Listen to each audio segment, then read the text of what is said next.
And we're live, Andy, apparently. Brilliant, fantastic.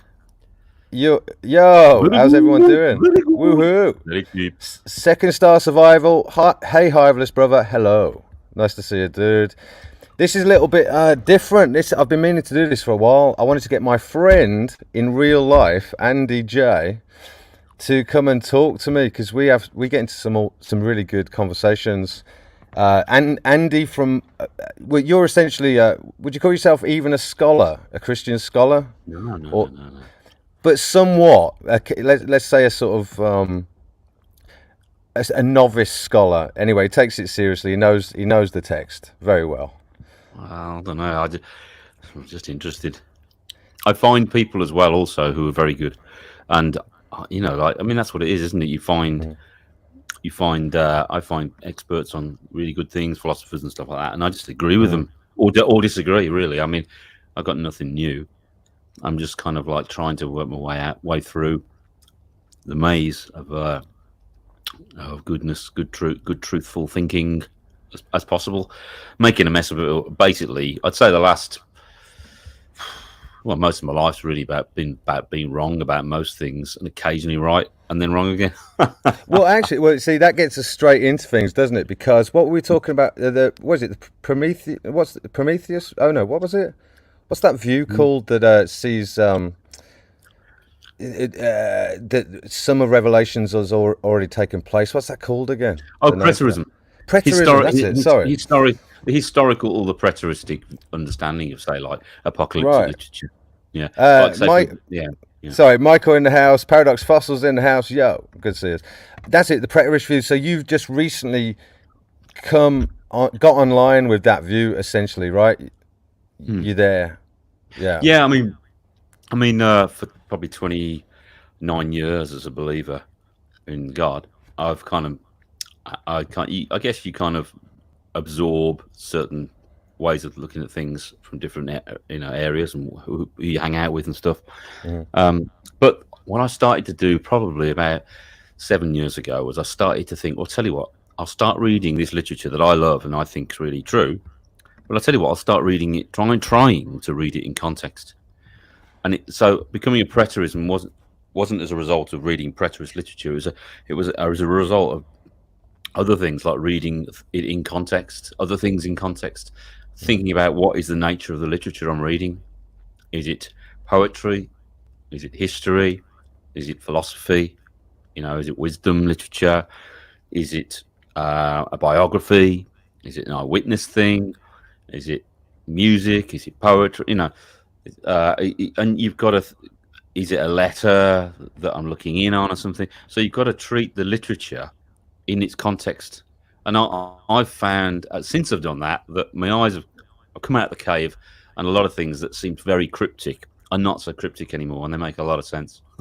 So it's legwork. Are we talking? I mean, does that apply specifically to that view, or I mean, do you want to give an example of what you mean in that sense? Well, say for example, like things that seem weird in the Bible, like in the Old Testament, weird stuff. That's the stuff you should stop and look into, not move on and say, "Oh, whoops, which is a bit weird." Because as a modern person, it's flipping. I was going to adjust this. As a modern person, sort your mic out, Andy. Come on, mic out. Goodness we're gracious, professionals. I'm not professional, mate. Look, I watched Joe Rogan, and I'm trying to do a Joe Rogan. This is a knockoff Joe Rogan. I've got a Joe Rogan microphone, so I don't have that. I do not. But anyway. No, say for example, here's a good example. Like, say if someone from the past, say like 4,000 years ago, Abraham's time, got in a time machine and came to see me, and I told him that the Bears had beat the Cubs in the Super Bowl, then he wouldn't know what on earth. Well, I was on about. If he took it literally, he'd say, "Got some actual Bears beat some Cubs in a massive bowl," right? But you and I know what we mean when we say the Bears beat the Cubs in the Super Bowl, because we're okay with it. That's language. That's tennis, right? Tennis or something. American tennis. I don't know. Get with me, mate. No, it's American football. I know. I know. Which ancient time are you from? Yeah. No. So I know the ancient time you're from. Like 5 minutes ago, when men and women were men and women. Yeah. Anyway, Remember that? That was it. That was a good time. remember I that last don't know who 6,000 I'm years dating when that these was days, true. mate. Yeah, I don't know who I'm dating these days. But I like to get them that, straight in the bedroom and inspect, Andy. Inspect for the absence of junk. You have to be careful. You don't know what's going on down there, mate. Okay. Just because they're wearing a Anyway, dress doesn't mean shit. okay, moving on.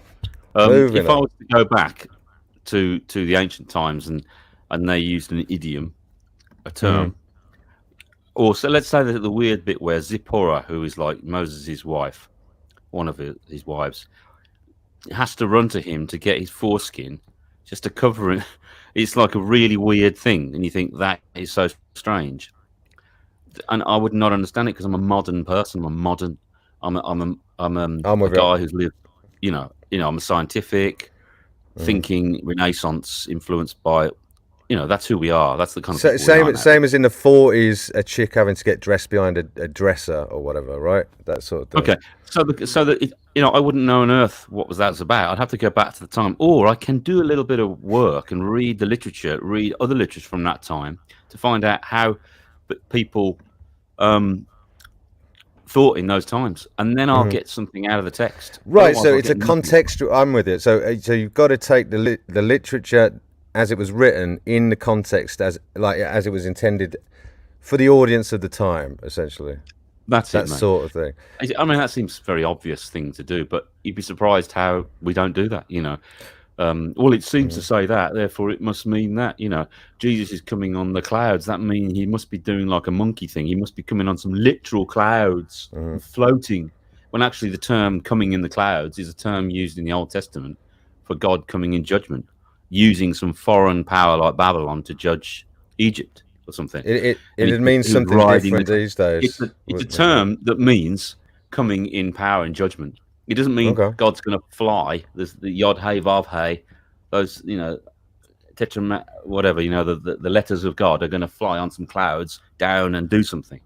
But modern people would think that way. They'd think, no, God flew in the clouds because that's what it said. But it's a term that ancient world used as a term for that kind of thing. Even Baal was the people who worship Baal. They said he was the cloud rider. Every other god claimed to be a cloud rider. That they are the cloud rider. They're coming in judgment. They're roaring through kind of thing. So these are terms that I didn't know that. I'm a modern person. I don't know the ancient world. How am I going to understand my Bible? So you just got to work at it. You've got to put the legwork in. You've got to take time, digest it. So I would say that as a result of doing more of that kind of contextual stuff, that it's been so fruitful. And it's become really, really pleasure, to kind of understand. Right. It ain't all about me. It ain't all about us. It's something we can look into. So all right, so we should lay out what the preterist view is, I think, just because we hit on that straight away. Oh, go on then. So you could probably do a better job than I could, even though I will say up front that I do find it I find it to be an interesting read of our somewhat confused history, the idea that times and our history have been changed, and that I think the preterist view lays out that we may have already gone through many of these stages of revelations, 1,000 years ago or so, something like that, and that we've actually, and I think a lot of it was supposed to have happened under Emperor Nero, and I know that you, Andy, can back that up with some of the text as well as to why. I used to poo-poo this. I used to hear people say this, and I think, oh, you're ridiculous. How can you say that? It's all the future, and it's all coming now since 1948 and the re-establishment of Israel as a nation in one day. It's a sign. It's all we're in the last days. And I've thought that for a long time. I've been to Israel, and it's interesting. It's a real interesting subject. But I can't deny the actual historical facts of Josephus and Tacitus and the historians of those times. You read like Josephus's book, The Wars of the Jews. It fits like a hand in glove with Revelation and Matthew 24. So in Matthew 24, it's called the Olivet Discourse because Jesus is talking on the Mount of Olives. He's talking about the things that are soon to take place. Soon. He didn't say in 2,000 years. Otherwise, he said in a long time. He says these things shall soon come to pass. And he talks about a lot of the time with his disciples before Matthew 24 about the destruction of the temple. The very first thing that John the Baptist says when they go out, he's going to get Jesus get baptized, and the Pharisees and Sadducees come out. He says, "Who taught you to escape the coming judgment?" Now, most of us would think, "Oh, that means hell, judgment." Well, actually, no. It means the judgment of the temple. I believe. Sorry, I'm just going to say what I believe, but it seems to make most sense. He's talking about the destruction of the heavens and the earth, the new heavens and the earth being the old heavens and the earth going, and the new heavens and the earth coming. And if you look at it from an Old Testament, if you can't really read the New Testament unless in context, unless you know the Old Testament. And the disciples, Jesus, Paul, they knew their Old Testament. They understood the terms. So the terms we get in the Revelation are very much like Old Testament terms. Well, we'll lay that out for us. So when you say the new heaven and earth, how is it that you know that refers to the temple, not the earth and because the temple is the heavens, was the heavens and the earth. It's where man could dwell with God. So here's the overall picture of the story of the Bible and of history. Man was made to be like God. Adam. God breathed his spirit into him and he became a living spirit, a living soul. We were meant to be like God, like ambassadors, like representing him, little versions of him. And he said, fill the earth with his kingdom, with Eden, to take Eden to the rest of the world. That was what our vocation was. This is according to the Bible. Go and multiply, fill the earth, name the plants, name the animals. I name the stars, but you go and do that. Be like me and go and do creative stuff. And we're very much like God. In fact, our identity is from God. So the story goes that went wrong. That the landlord, we had the landlord's keys. We handed them over to another landlord who deceived us. But even so, we did have a heads up from the word of God that don't eat from the tree of good and evil because you'll die in that day.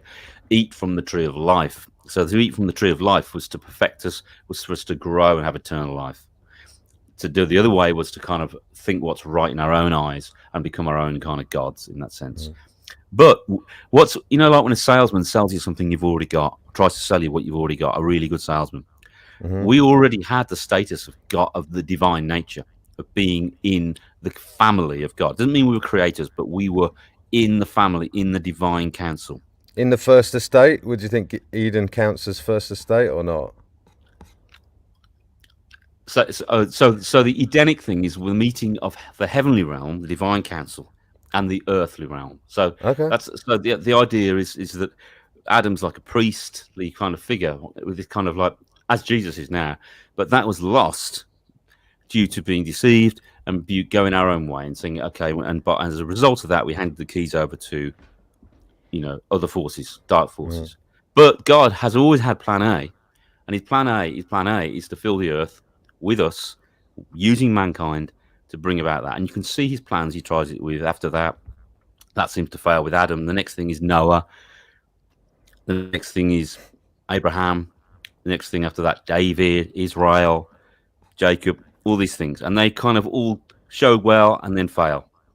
Then there's so the idea is that God still wants to dwell with us. He hasn't given up on us. The seed of the woman shall defeat the seed of the serpent. So he's through a woman, through mankind, he's going to do it. So we are very important. We are made in God's image. We are his children, but we need to come back into his presence and to enjoy being in his family again, because there's a problem now. There's a separation. We were meant to be eternal, eating from the tree of life in wise and stuff.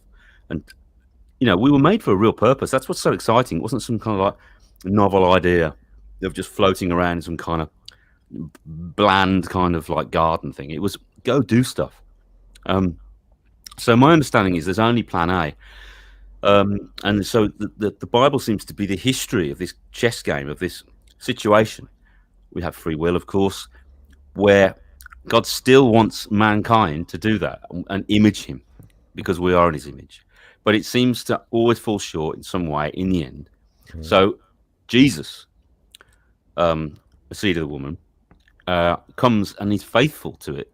Seed of the woman, explain what that means to people that won't know what. Okay, so in the very first prophecy in the Bible, in chapter 3 of the Bible, it says the seed of the woman This is when God comes and sees what's gone on, and speaks to the fallen one, the Nachash.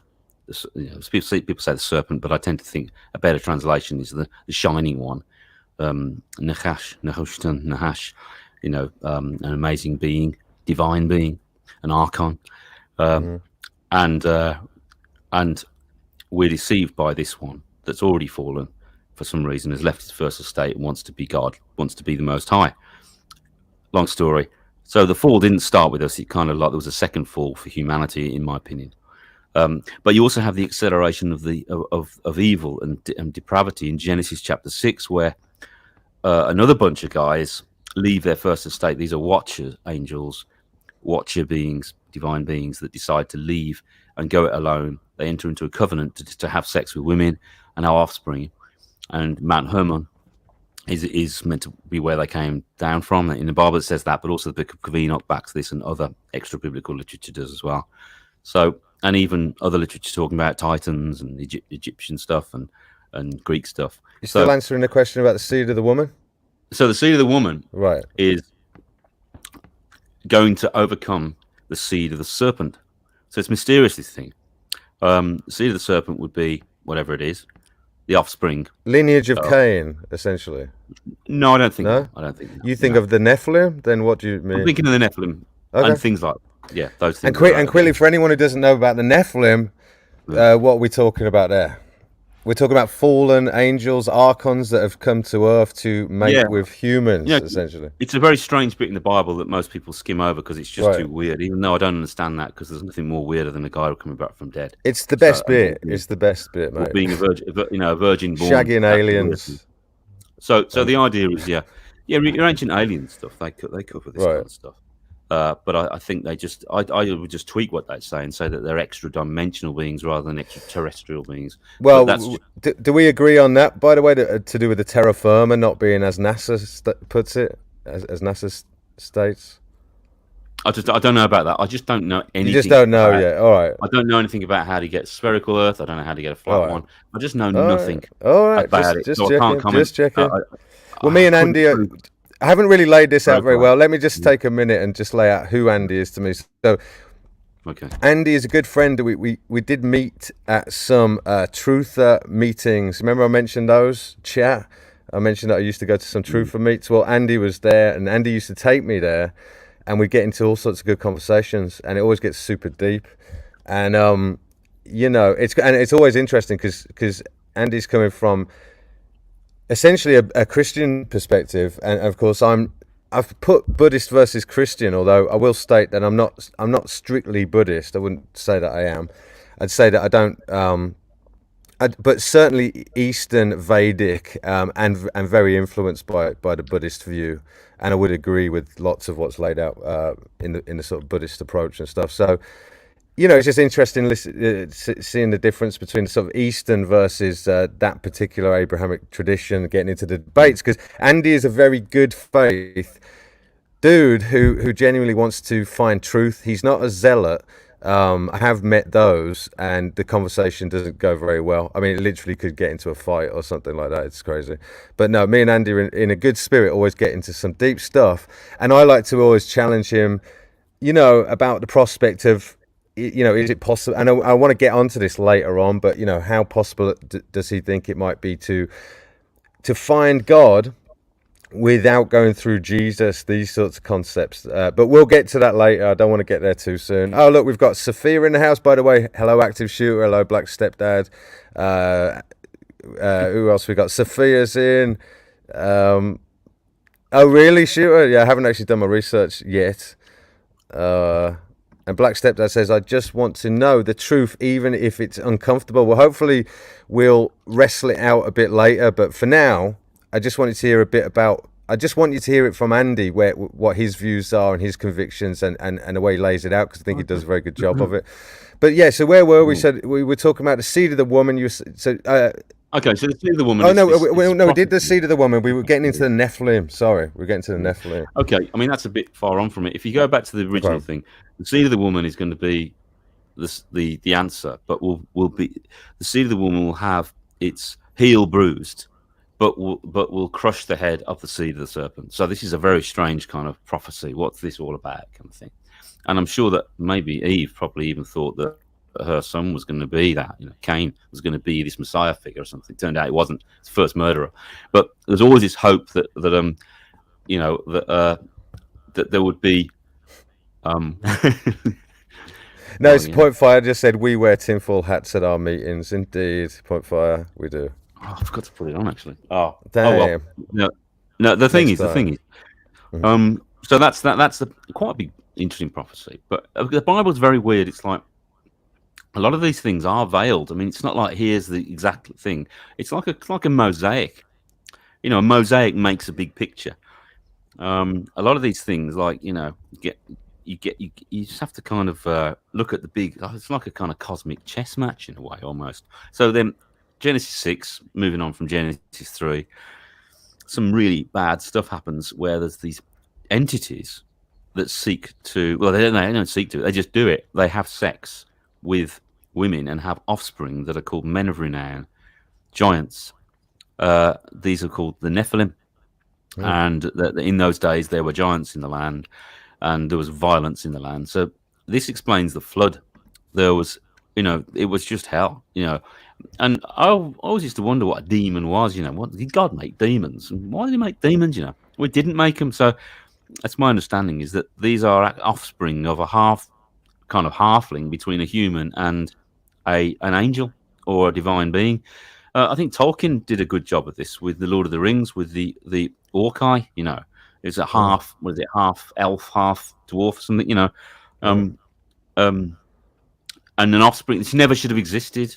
God has he makes things really good with differentiation, and that's that. So when there's a kind of something that's a kind of monstrous kind of idea, which the fallen ones have decided to do, it's grotesque, and that's what. Have you ever looked into homunculuses or homunculi? I don't know what you call it. No. There's a theory, and it comes from the Enlightenment period, that you can create a living being that should never have existed, basically, if you inject human semen into like a chicken egg. And there's this guy, like I say, it's an Enlightenment principle. It sounds fucking spooky and dark, but anyway, there's a guy who allegedly has done it, and you can actually watch videos of these weird creatures that he pulls out of these chicken eggs. You see him inject semen into them, dude. It's the freakiest shit I've ever seen. It's got joints. It's like a leg or a worm with joints. It's just so freaky, man. And dude. So there are certain things that should never exist. Michael's festering balls, homunculi, and Nephilim or Nephilim offspring, I should say. There you go. So not very Edenic. These things aren't Edenic. Like when God said when He made everything, it was good. Agreed. Black stepdad. So because God's good and He knows what He's doing, but something's gone wrong. And it's just kind of what kind of led me to becoming a believer after many years of struggling. I didn't really want to be a believer. Who wants to become a Christian? Go to church. How dreary is that? But it was Jesus that really kind of turned it around for me. And because I was troubled very much about the nature of reality and the world. I was depressed about it. I realised that life was cheap. That why is this? I lived a kind of sheltered life, nice upbringing and stuff. And then when I did a bit of travelling, I had a Buddha experience. And I flipping heck, it's a bit rubbish. The world, there's tragedy, there's all sorts of stuff. And so it's those questions that led me to become a believer. I wasn't looking. It wasn't apple pie and sugar. It was really the problem of death, the problem of evil, the problem of maliciousness. Now, you can have tragedy in life. That's one thing, a volcano going off and burning your town down. But malicious evil, intentional, intelligent evil, bitterness, unpleasantness, that's something I can't explain. But the Bible explains it, I think, the overall. And you look at the Bible, it's X-rated, mate. Kids shouldn't be reading that stuff. It's Game of Thrones, because it's real. It's warts and all. It really deals with. You read the 12 tribes of Israel, the 12 sons of Jacob. It's Jeremy Kyle, man. It's dysfunctionality. it's just a mess. You've got incest going on in some places. You've got all sorts of weird stuff, and this is God's stuff, So there's incest in the Bible. I might have a read after all. Then shit. God's thing is what God's dealing with a mess, and in my opinion, and he's got to, and he hasn't given up on us. Here we have free will, and he's romantic. He wants us back into his family. That's my understanding. Something went wrong, and there's got to be an answer. And what's that answer? How does that happen? I think the Bible's an amazing kind of and extra biblical stuff as well. It's just fascinating literature that I think makes sense of the world that I live in. I know I'm a modern, we're a modern, we live in a somewhat kind of a comfortable kind of technocracy. But throughout history, life's been really, really tough for most people. 100 years ago, people were literally shitting out the window into the street. Life's been really tough. There's been ups and downs. There's been great civilizations and there's a crash and all this kind of stuff. What's up with it? Why is man's state one of trouble, one of tension, one of trying to work it out? Why haven't we worked it out? What's wrong? And read a book of Ecclesiastes, and Solomon, who's the Elvis Presley of the Bible, after his dad, he's like got it all. He's a politician. He's had all these peace treaties. He's had thousands of sexual encounters. He's got loads of wives. He's got loads of wealth. He's got gold and silver. He's got wisdom, and yet at the end of his life, he's a kind of shell of a man. And he's like, what's the point? I've seen a terrible thing under the stone. It's vanity. That's vanity. It's vanity. I had this, and it's vanity. It disappears in the wind. Everything. It's all temporary. It all disappears. And he concludes at the end of his life, when he's speaking to his son, he says, "Look, hear from me, man. The only thing that's worth it is God, loving God and obeying His commands. That's really what's going to make you happy." I mean, I've pretty much come to so I came to essentially the same conclusion from a totally different angle. I was brought up Catholic, but sort of abandoned all of that essentially when I was 13. But actually, because an RE teacher failed to answer a really pertinent question that I put to him, and it was such a shit answer he gave, like it's a mystery or some crap. I was like, right then, there is no God. So my RE teacher taught me there was no God at 13. But fortunately, I'd got into sort of the Buddhism stuff when I was like 10, because my dad was getting into it, and he took us to a few summer festivals, and so I sort of shifted my gears. Well, I suppose I spent a year or so kind of essentially atheist or something like that, or agnostic, but got into the Buddhism again, and I was interested because the sort of proposition there is that by applying a sort of process or something like a science to the mind, you're able to ascertain certain wisdoms or certain qualities as it might pertain to our true nature, the true nature of the self. And so I liked that approach because it didn't require, there was no dogma in that. It didn't require me to sort of believe a pre-designated series of commandments or propositions. And so, for someone in my position then, it just appealed. But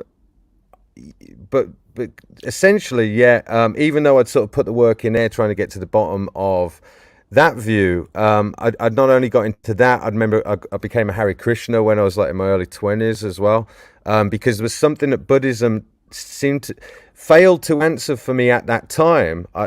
Although unfortunately I've since come to realize I was simply asking the wrong question. But the question that I was asking was, but why? Yeah, but why? Right? It was like, okay, so you can attain enlightenment, you can come to know your true nature, you can abandon all mistaken appearances and whatnot, and apprehensions, mistaken views. But why did any of it happen in the first place? And there was something that bugged me about that question. So I got into the Krishna consciousness sort of movement. They seem to at least have a story or a sort of beginning story, which seemed to satisfy that thing. But then I sort of dropped that, and essentially, cut a long story short, got back into the Buddhism again when I was around my 30s, because I realized that the question I'd been asking myself, why did any of that happen, was the wrong question. First, you should find out, is any of it happening before you ask why is any of it happening. And there's something really profound about that question. Is there a world? Are we inhabiting a world? Is there anything really going on? And the answer is essentially no. It's illusory, in a sense. It's very much illusory. And when you get to, without going into it right now, I'll just say that much. So I got back into the Buddhism thing proper, and really, when I spent a year in a commune, trying to sort of get some of the deep answers to certain questions about the sort of secret practices. I always assumed there were sort of secret practices that the monks and nuns might have known about. So I really sort of used to grill them, trying to find out what it was that they knew that I might not, just from the books, from the literature. And essentially I had to find it all out myself, but I essentially did in the end. And then at a certain point, I think we all graduate from whatever it was that was inspiring, coming closer to the absolute. I think we all essentially do end up ultimately graduating, and you have to graduate yourself when you actually find God, let's say, or you find the absolute, because you get to a point where you no longer have any questions or need for any answers. You've found that which is, I'd say, Andy, though, wasn't it interesting? Because me and Andy had a big conversation yesterday, really long conversation, like over 2 hours, in prep for this live stream that we were going to do yesterday. And we almost did. I wish we'd broadcasted that, because that was a good conversation, you know what I mean? But anyway, there was one bit we got into, wasn't there? I mean, there's the question of free will, because you've mentioned a couple of times now that we've got free will. And obviously me and you have been into that debate before. And I know you know my views on that. I don't believe we do have free will. I don't think there's any such thing. And then also, well, let's start there.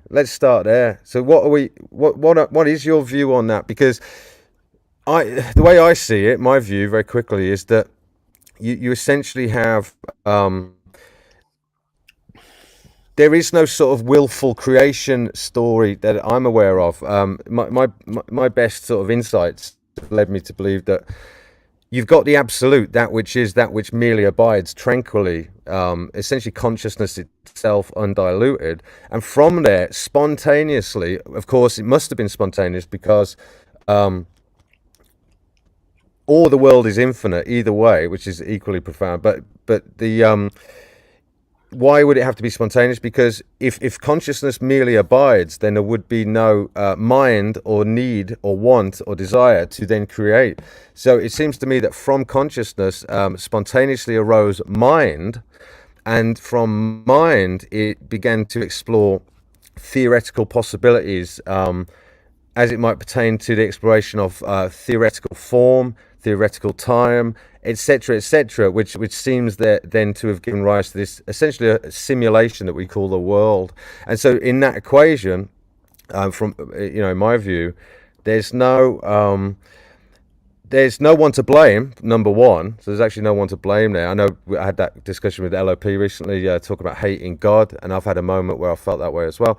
But also, there's essentially no world except for its the fact that it appears to mind, mere appearance. So the world exists as mere appearance, and as it pertains to speaking of free will, for the sort of individuated beings that apparently inhabits this simulated world, every single decision they make is clearly, from my view, predetermined. So there's a series of causes that bias each one of us to take certain decisions at any moment in time. And therefore, if there are causes to each one of the thoughts we have and decisions we make, there cannot essentially be the agency that our ego or our false self, the sort of the strange union between our consciousness and the attributes of the mind and body complex, this apparition that's generated called Pete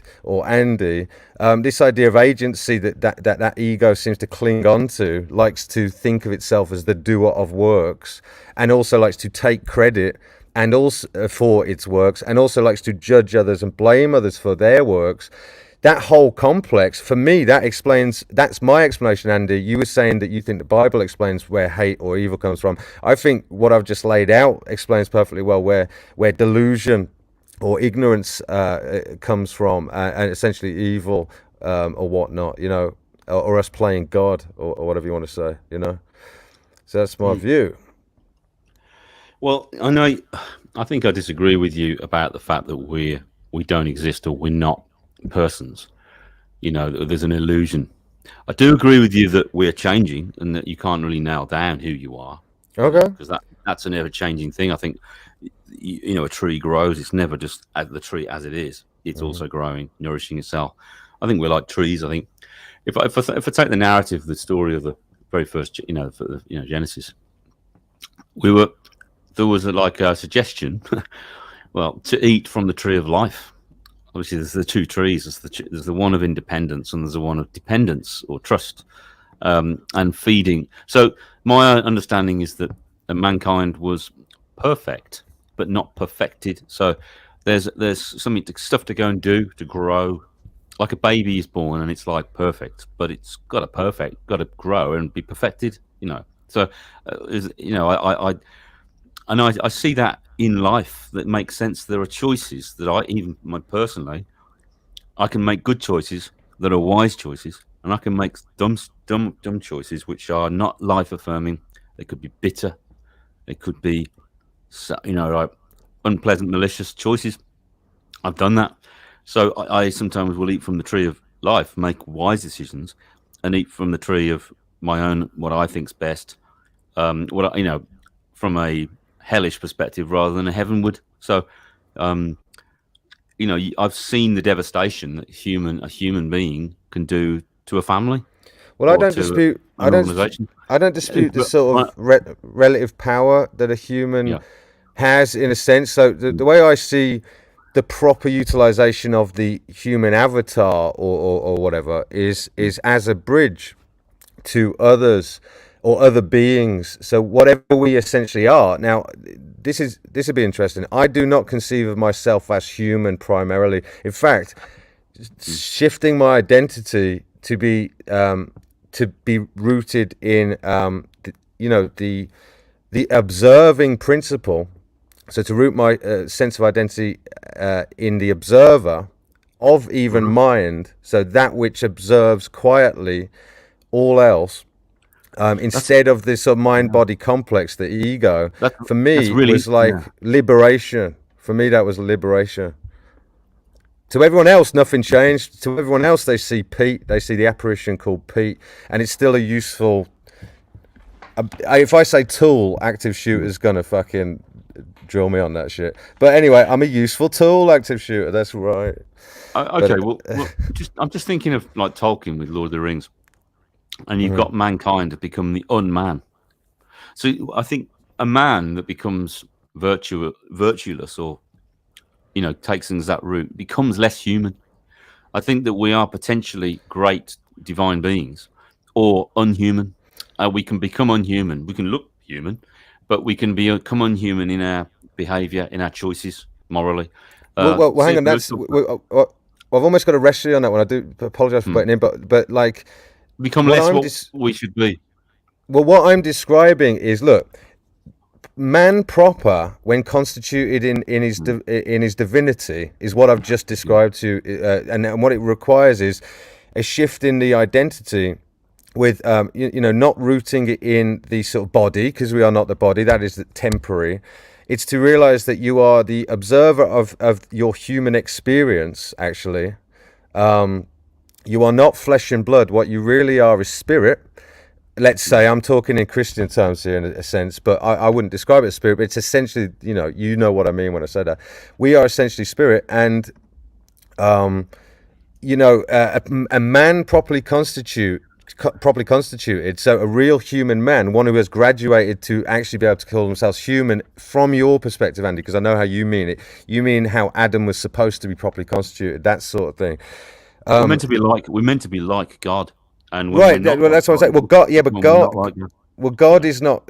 God cannot cover his true nature from himself, so he's not ignorant to his true nature. In fact, his true nature would only be present or sort of known by God. You know, there would be no covering of that wisdom. So, for instance, if we're properly constituted, then we would actually know ourselves to be primarily not human, but having a human experience. You see, and so I'm laying out for you what I think a sort of enlightened man would need to do. Okay, so I'll lay out what I think, which is that ego, I am, is God's name. He is, and that we have an I. We are to be like him, and we have an I, which is our identity is really important. And if we don't get your identity right, you're going to have real issues, I think. And so, look, take the Lord of the Rings. Look at Gollum. Like Gollum is like an un-hobbit. He's a hobbit, but he's no longer a hobbit. He's become so obsessed with the obsession with this precious that he's no longer a man or a hobbit. Sam and Frodo are. They have a purpose. They're not looking in at themselves or at this obsessive thing. They're looking about the Shire. They're doing something. It's hard, but they're doing something that's meaningful. They're looking outwards. Gollum has no eye. He says us. He's observing. He's just going, let us have our precious, he's lost his my identity. precious. So so for me, right. Okay. So I totally. It's us, Schmiegel, So it's I think I know what Tolkien's doing there, and I understand exactly what it means. You can lose yourself. I've seen human beings lose their identity and become a beast. But you're calling yourself not the divine, not the divine. Yeah, but you're I have it in yourself, myself. I know what I could be. Well, let me ask you this: are you referring to yourself? Well, look. The trick is that people can impute the I onto many different things. Some people impute the I onto the body, so they think of themselves as primarily physical in nature. Where are you imputing your I when you say I? Because it seems to me that you're imputing it upon the personality, brother. Yeah. Upon the personality. It seems to me that you're imputing the I upon your personality. Am I right? Because for me, Gollum was only self-obsessed. In fact, in a sense, Gollum became it was like it's like a metaphor for the ego. Gollum, you know what I mean? Like total ego. Yeah. So we're meant to have our ego in God. So like when you start to look upon God and others, you find who you really are. When you look inward to yourself, you lose yourself. This is what you find with people. People become obsessed with themselves, narcissistic. When you're looking at God, so our true identity is found, and our own personality comes to fruition in God. Basically, everything comes down to Paul, right at the very beginning of existence. I don't disagree with that. And so all our problems and our philosophies and discussions come as about because something's gone wrong. The reason we're sitting here trying to discuss it and work it out now is because something went wrong. Otherwise, we'd be fine. There wouldn't be graveyards and there wouldn't be all sorts of problems. That something went wrong. That's why we're complaining about it. We have an Edenic intuition that there is something Edenic that's been lost. Why is that? That's true. Fair enough. Well, look, where for you? So I tend to almost agree with you the way you put it. Oh, I do agree with you the way you put it. Then is that, or let's say our proper constitution is found in sort of relationship with God or in God, as you said. So let me ask you this then: where is God? Because for me, essentially, there's no escaping God. The absolute is omnipresent. It is everywhere. There's nowhere God isn't. In fact, it's only by our sort of delusion that we have that God is masked to us. We see a world and we don't see that that world is actually made of the very same stuff that God is made of. In the sense that all there is God. Like I say, the observer of reality itself is where God is the absolute. You know what I mean? But where for you is God? I'm not bothered where he is. My understanding is that God is there. He is the God who is there. But is he here or not here? Yeah, he's accessible. I can talk to God. He's not bound by time and space or creation or what he made. So you know God through faith, right? So you know God presumably through faith, a faithful conviction, and you've been sort of forged there, your relationship with God, Yeah. presumably, Eventually, at some point in my life, I took the step and I think, Lord God, I'm going to all talk right. to you now. And it was the first time I prayed, and I just went, okay, I get it. And this is after 40 years of back and forth, struggling, looking under the bonnet before I bought the car. And I eventually, one morning after a dream I had, I just said, okay, I'm going to sort this out. I think you're it, Jesus. I can't find any holes anymore. I know it's true. The only thing I didn't want to do was relinquish my will to God. I had plans. I was going to be a dropout musician and get a record deal, and I didn't want to become a religious nut, But I could not resist Jesus. I mean, Christianity, not very interested. Jesus, very interested. What a geezer! Even if it was a story made up by men, it would All right. still be So, brilliant. But I don't. I think it's the myth, as C.S. Lewis said, that is true. Historically framed. So. the fiction can sometimes be uber true, like more true than a true Well, story. Jesus told fiction. Jesus told fictional stories. He told parables. They weren't Parables real. that were focused truths. They weren't real people. But that Universal was the truth. truth. Yeah, I'm with it. Everyone got them as truth. Right. So look, I don't sort of. The only thing is, so I don't. I like that way of putting it. Me and you got into a discussion yesterday, and I think we sort of could hit on it now, though, which is that. So if Jesus sort of represents this in God embodied in a sense, like the embodiment of God, like I presume that you take it to be something like that, right? Jesus is as good as you're going to get as God manifesting on earth, in your mind. What would God look like if he became a man? Right, that's Jesus. Right, yeah, that's what I'm asking. But here's my thing. Me and you got into a really interesting discussion about the absolute yesterday. So for me, I told you that God is not a personality, or the absolute is without personality. In fact, the absolute merely abides, is without form. It is, and its nature is serenity itself. It wants for nothing, longs for nothing, does no works in a sense, and just is. So whereas you described to me God being a sort of, you were describing to me certain attributes of, let's say, Jesus, saying that that's how you conceive of God. Now, I would agree with you, and let me agree with you on one thing, that even though I say that God is not essentially a personality, or the absolute is not, what would I say? That when we're made again in God, right? When we reconstitute ourselves in the way that I was saying earlier, and shift our identity, and root it in our divine nature, then what sort of comes forth is are all those good qualities that you'd recognize in, let's say, Jesus, those virtues. Absolutely. In fact, that seems to me the only way to be virtuous is to constitute yourself properly in relation to the absolute, you know what I mean, and have some sort of insight into the fact that your aspect as the human is secondary to yours as being divine, essentially, your divinity. So what would you say then, brother, about the true nature of the absolute? Can we find any agreement there? Or and just so the chat knows, this is a good faith discussion trying to seek truth. So even though Andy comes from a biblical point of view and I come from a sort of somewhat Eastern point of view, it's an Eastern point of view. The Bible's it's absolute. Well, all right. Well, look. Okay, maybe we could. Well, that's a maybe different point. What I mean is a Vedic point of view. Maybe Christendom isn't, but the roots.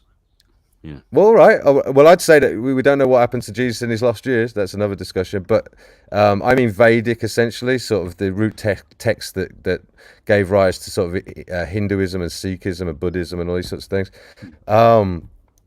Where was I going with that? What would you say then about? What would you say about the idea that the absolute is without form, without personality, without those sorts of attributes? I'd say that because you and I, or things created, have personality, and if they've been created, then that creative force would have personality, because personality is a very high thing on the totem pole. It's not like a mere thing. A force, I don't think the force can create personality. It's like it's like going upwards whereas a force is just a force. And I think God is a person, and I think that He loves, and He has, there's a nature within Him that has love, and I think the very fact that He has created creation shows His character. I'll create stuff. I'll create Adam. I'll create people. I'll create angels. I'll create things with their own personalities, their own will, their own choice. And that shows character and personality behind that. And you know what? I like God.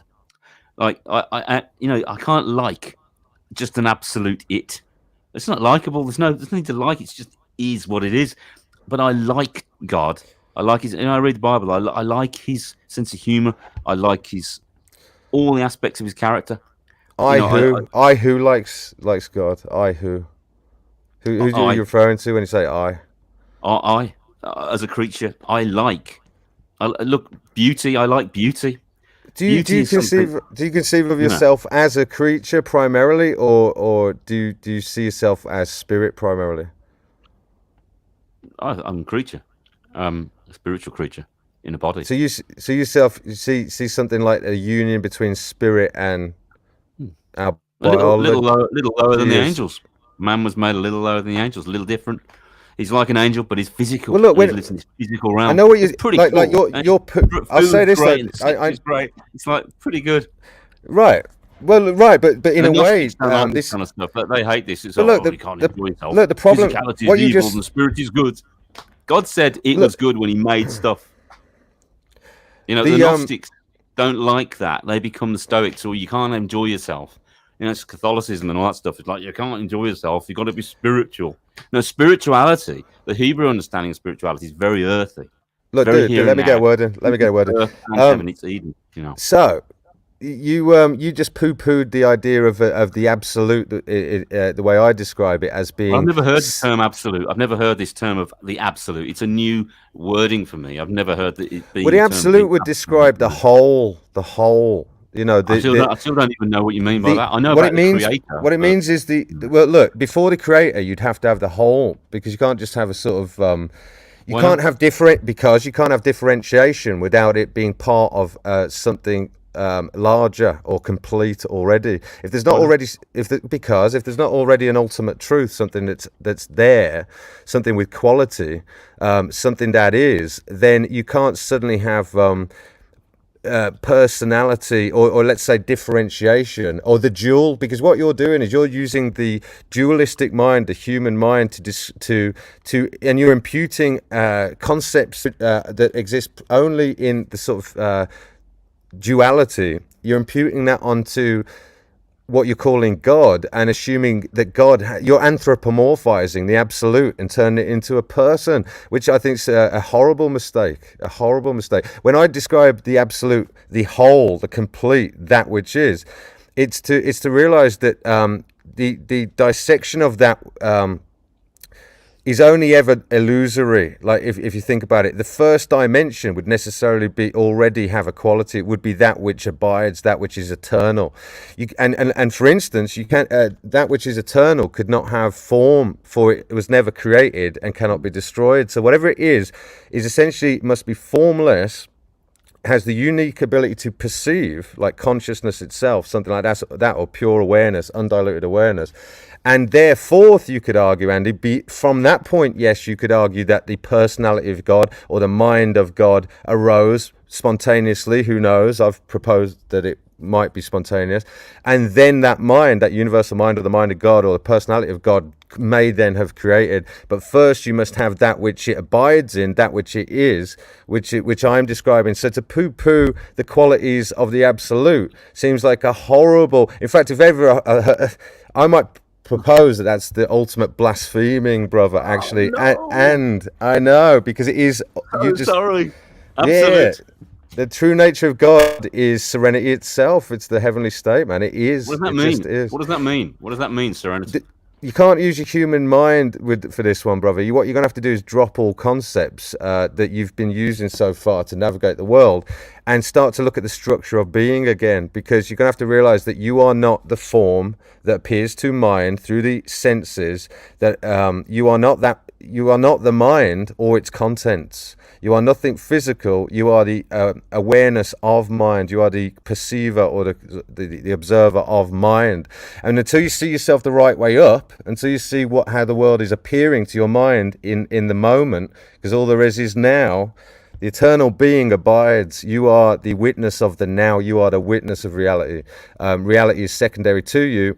And all attributes, hot and cold, light and dark, all the sort of dualistic shades and whatnot, they're all concepts that exist merely in mind. They're all appearances, mere appearance, as the Buddhists say, mere appearance. You are not mere appearance. Your absolute true qualities are those that they are identical with those qualities I lay out as being, when I describe the absolute. You are one with the absolute in truth, in quality.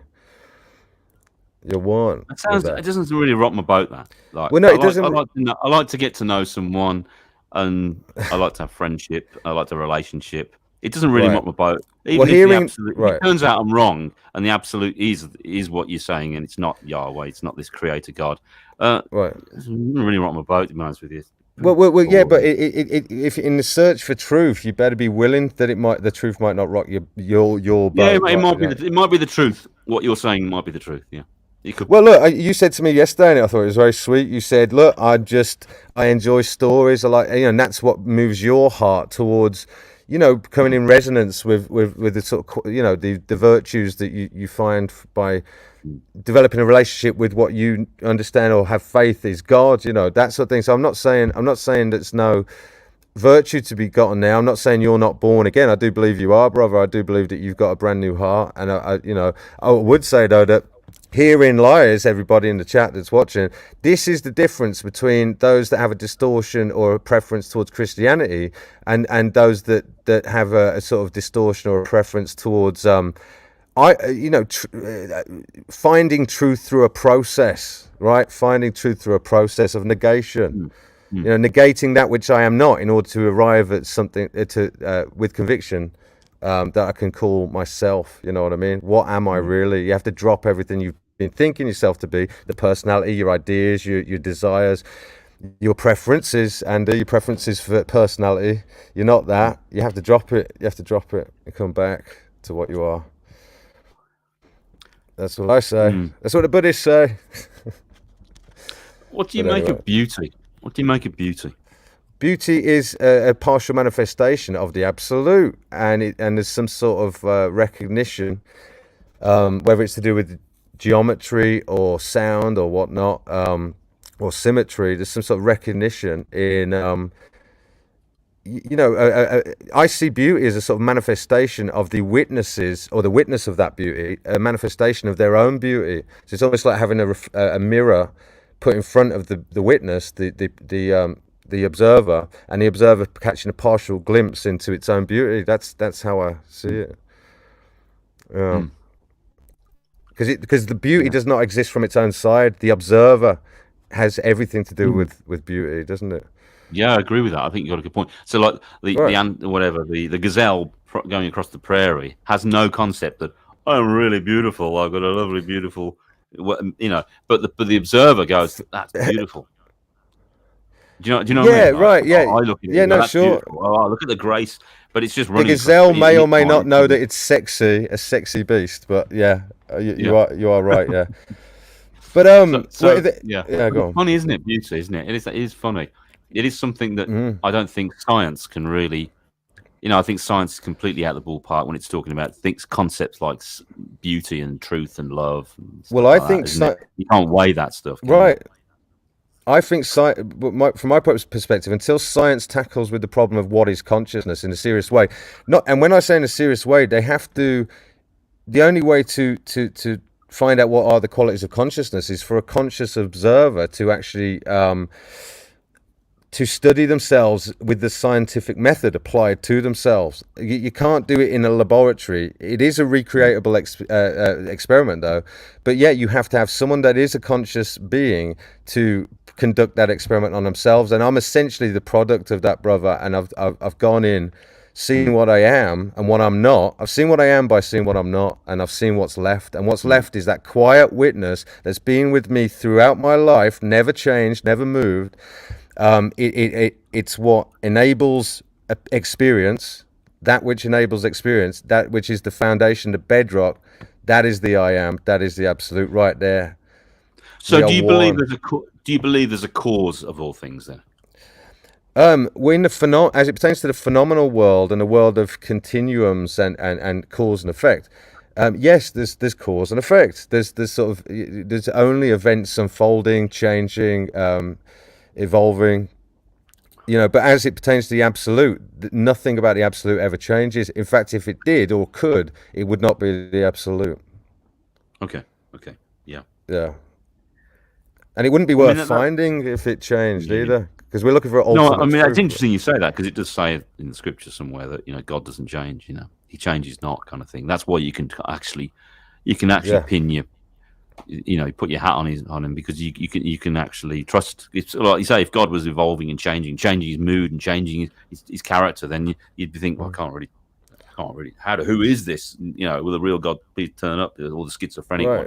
So the fact that you can kind of, the character that comes through the pages of the scrolls and stuff over time, in context, obviously in context. If you get out of context, you're going to think, oh, plumbing cruel. That's a horrible thing. Look at that. That's awful. You look at it in the big picture of the battle that's going on and the wooing of humanity back to him, then you can kind of understand things more in context. But you can see the character. You can kind of get. Well, for me, so but like, I can. Yeah. So for example, like when I see Jesus' character, I mean, you can't really know. Jesus, gentle, meek and mild and stuff, and then he gets a 3-chord whip and goes into the temple and turns the tables over, and then he's blooming harsh with some of them religious leaders. It says that they're blooming vipers and blind guides and all that kind of stuff. You've got this true. I see in the character of Jesus the fullness of character. So he's not just one side. He's not the nice guy. He's not the new age man. He's not this harsh, unpleasant guy. If you're down on your luck and he's your best mate, but if you're proud and you're trying to catch him out in some clever loaded question, which is all the Pharisees and the Sadducees were trying to do, they're narcissists. He'll either blow their cover and go right publicly and say, I know what you're doing, or he'll just ignore them, which is the only way to deal with a narcissist. You either ignore them or you blow their cover in public. And he just seemed to have the right. When I look at it, I really like him because he seems to get it right every time, every situation. He's got nothing but compassion on those people who just hands up. Jesus, yeah. So the character of Jesus, really blows my mind. Well, I don't really like him. Brother, I really like him as an exemplar. I'm all for saying that's what somebody properly constituted can do and is capable of, and more, as he says. So I absolutely see that. Now, in my case, I don't know. As you know, Andy, I don't put my faith in the canon, mainly because I can't be sure to what extent it's been corrupted. It's no doubt been corrupted, but we don't know to what extent. When you say that, it's no doubt being corrupted. Just to kind of qualify that a bit. Well, 400 years it existed. Well, 400 years it existed strictly as oral lineage, right? What the New Testament or Old Testament or the New Testament? Well, the whole canon. Is that right? What do you mean? Not the whole canon. Sorry, I do mean specifically the New Testament. Yeah. Oh, the New Testament. Okay. Well, we have a lot of evidence that was written very early. What I mean when I say that, Dead Sea Scrolls, which really, 1947 was a big but it doesn't. find. But brother, you could try and it all really well. No, you could give me the most convincing tale as to how it's been in a safe ever since Jesus. I mean, that'd be the most convincing. You could tell me it's been in a safe as soon as it was written, and then we've only just unlocked the safe. Here's the book. I still wouldn't take it as given. Why would I? I would be the skeptic, because it would be right with my God-given rationale. If I do not apply that, then I could, for all I know, fall into a cult. Right, and you have to admit that it could be. We could be talking about a cult. Christianity is a cult. It is a cult. I know it's a cult. Judaism. No, it's a cult. In the true sense of a cult, in the true Right. sense of the term, it's a cult. It's a movement of people that believe this thing about Messiah. It's a messianic cult. Exactly right. That's what So, it is. Let's right. not be shy about that. I don't. Let's use the Yeah. proper term. You know. No, well said. So I like that you own that. So for me, You know. I don't take it that Jesus was. Well, I don't necessarily take it that Jesus definitely existed, but I'm not sure. And that's the God's honest truth. I'm about 50-50 on it. I've just got no idea. I like it, the example of the character, though, as he's portrayed. I see the good qualities and virtues. I get a lot of inspiration. Like you say, even if it was a fiction, the meta truth that's held in there is undeniable, and there is great wisdom there, or great insights as it pertains to our true nature, heaven, how we should be properly constituted, and what it could look like if we embodied that realization. Yeah, I mean, for me, I love the way Jesus deals with people. I love the way that he engages people, and you get your humanity back with Jesus. People say, "Oh, you lose yourself, you become a Christian, you lose your brain." It's the very opposite in my experience. Is that he actually doesn't spoon feed you like a lot of people want to spoon feed you, which is what we want. Most of us just want to be spoon fed. God, give me the stuff, and I'll be all right, and I'll be good to go. God's not going to do that, and this is why it's such a mess, because God refuses to be that kind of butler in the sky. What God does is that he gives you your respect, your free will to engage. And if you want to go to him, he's there. It's like the prodigal son story, but he's not going to chase you.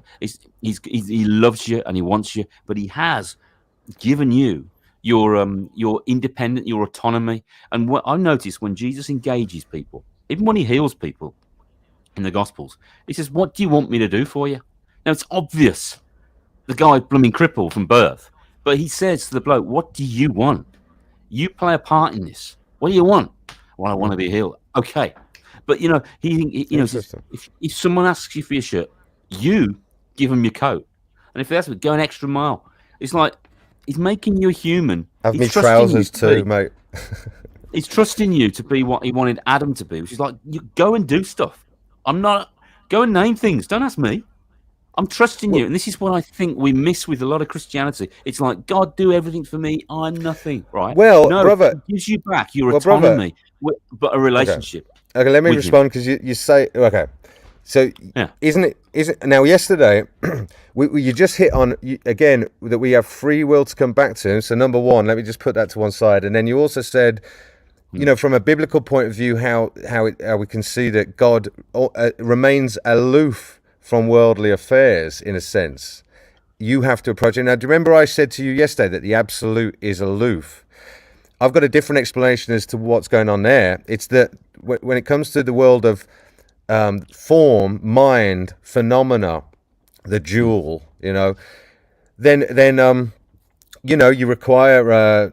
You're talking about a different sort of theoretical jurisdiction in a sense. You require sort of judges and courts and police and queens and kings and governments and all this sort of stuff, and we have to settle those sorts of disputes and whatnot. And if obviously the law is properly constituted, as in the case of common law, let's say, then it could, you live in a better or worse system, whatever. But the idea that you can return back to the absolute, this is my couching, but back to God, that it's a sort of decision of yours. Now, I will agree with you that yes, it looks like because it looks like there's a choice, but I would argue that it is by grace, or something like that we are inspired to come back. And what do I mean by grace? I do not see a human, or I don't see a being with agency that can just say, "Oh, actually, I've done with suffering now. I'm going to go and check out the big man thing. What am I really? I'm going to go and look into that now because this is boring. I've had all the sex that I can have. That twat over there won't give me his fucking coat as well. Right, I'm cold and I want to go back to the big man." Is that really a choice, brother? Because I don't see a choice there. Something inspires you to do it. It's almost when you exhaust. It's almost you have to have exhausted your sort of. I think it's both. I think it's both. You've got the object, which is Jesus, this great guy who suffers mightily in the place, and he does this amazing thing of reversing the curse of death. This is the whole idea, so that mankind can have eternal life, can actually become the second Adam, this super being, this divine human. That's what God wants us to be, that we will be with him in his presence. And Jesus in the garden, before he goes, he's sweating blood. He says, look, let it be that the oneness that we have, Father, let them have that, share that with us too. So we'll all be one. This love, I fell in love with that idea, but I still had to make a choice. He handed out the 20 quid note. There's an object. It's not that I just suddenly went, all right, I'm going to go to God. He did something for mankind. He did this amazing story that's fantastic, redemptive story, and I've responded to it. So yeah, it's a bit of both. I wouldn't have responded to it if he hadn't done something. So I've responded to that romantic kind of gesture, and it's like a marriage. It's like, and then when someone gets married, they make a choice to marry that person. It doesn't just happen. I couldn't help it. I just got married. And I liken it to that. I think this is where we lose the romance of God. I mean, you read the prophets, and God's a flipping romantic. I don't know why. We're blooming rotten. We don't give a hoot for God half the time. But his character is not like he ain't. There is a God, and it ain't me, and it ain't us. He is different. I love him. What do you mean? All right, so we got into this a little bit as well yesterday. I like the idea. It's a sweet idea. The idea that God romances. You see, from my point of view, I'm not finding a relationship with a personality when I come back to when I drop personality. Right. So I had to get to the point where I realized that, in a sense, the cosmology or the setup, the game, let's say, as I understand it, brother, you've essentially got a world that's like almost a sort of the answer to the theoretical question consciousness could have had, which is, well, what would it be like if I had a body and I could do shit? Like, I'm not saying that's what happened, but I'm just saying if mind just rose spontaneously out of consciousness, the exploration of the possibilities, what could a world look like if I could inhabit it? Ask consciousness. Let's put it that way. If consciousness has no limbs, has no arms, no legs, has no face, that's just not its nature, right? Yet it can perceive, it can be aware, right, of, or whatever. It seems to me that the world is almost like a computer game being played by consciousness, exploring the possibilities of what it might be like if I had a body. Wouldn't that be fun? I'm not saying it's that naff, because I'm saying it that way for a bit of a joke, but but I will add this though to the equation. If consciousness can see but cannot be seen because it has no form, there's no way of it knowing itself except that it is itself and it knows its own nature. The idea of it communing with itself through the vector of avatars or others in a sort of theoretical setup such as the one we seem to be in, right? There's a lot answered there, isn't there? There's a lot of queries answered as to, well, what purpose, if there is such a purpose, would this sort of realm fulfill? So for me, the idea of going back to God or the absolute was very much the case of, well, a twofold recognition. One, life cannot be, even the carnal pursuits cannot be very enjoyable if there is no divinity within them. Number one, because it's just a race to the fucking bottom. Otherwise, right? So if there's no ultimate goal there, then I'm just going to sort of piss myself to sleep until I die. You know what I mean? Get pissed until I fucking die, or wind up in a gutter or something, shagging some prostitute. You know what I mean? Doing some cocaine off a homeless man's back who hasn't got a coke for some reason. You know what I mean? That sort of debauchery. There's just no end to the fucking hedonism, that side of the equation. So I saw there was no route there. There was nothing good at the end of that if I just did it to death. And then on the other side was, I was sort of exhausted or was tired of just the malady of believing myself to be this flesh blood temporary being. This, it's almost like something in me knew I had an eternal nature, and I was diminishing myself by imputing my I upon the flesh blood body, right? And so for me, that's when those two things are seen or exhausted, that's for me when I saw truth. It wasn't even God, because really, before you know about God, or you should not assume there is God, you should assume there's an ultimate truth here. And what is it? So you don't even look for God at first, you look for truth. What is true? What isn't? Yeah. And the only way to find out what is true is to get rid of what's not true. So you're just sort of shooting ducks. That's not true. I'm not the mind, I'm not the body, I'm not the fucking, the world is mere appearance. It only appears by virtue of an observer. There is no world except for the one that I perceive. So what am I as the observer? What are its qualities? Wow, it's formless. It has the unique ability to perceive, and its true nature is problem free. How do I know? And tranquility itself. How do I know that? Because if I have no form, I have no problems. Because I was not born, I cannot die. So I am existing perfectly without want or desire. Again, want and desire is the stuff of the mind.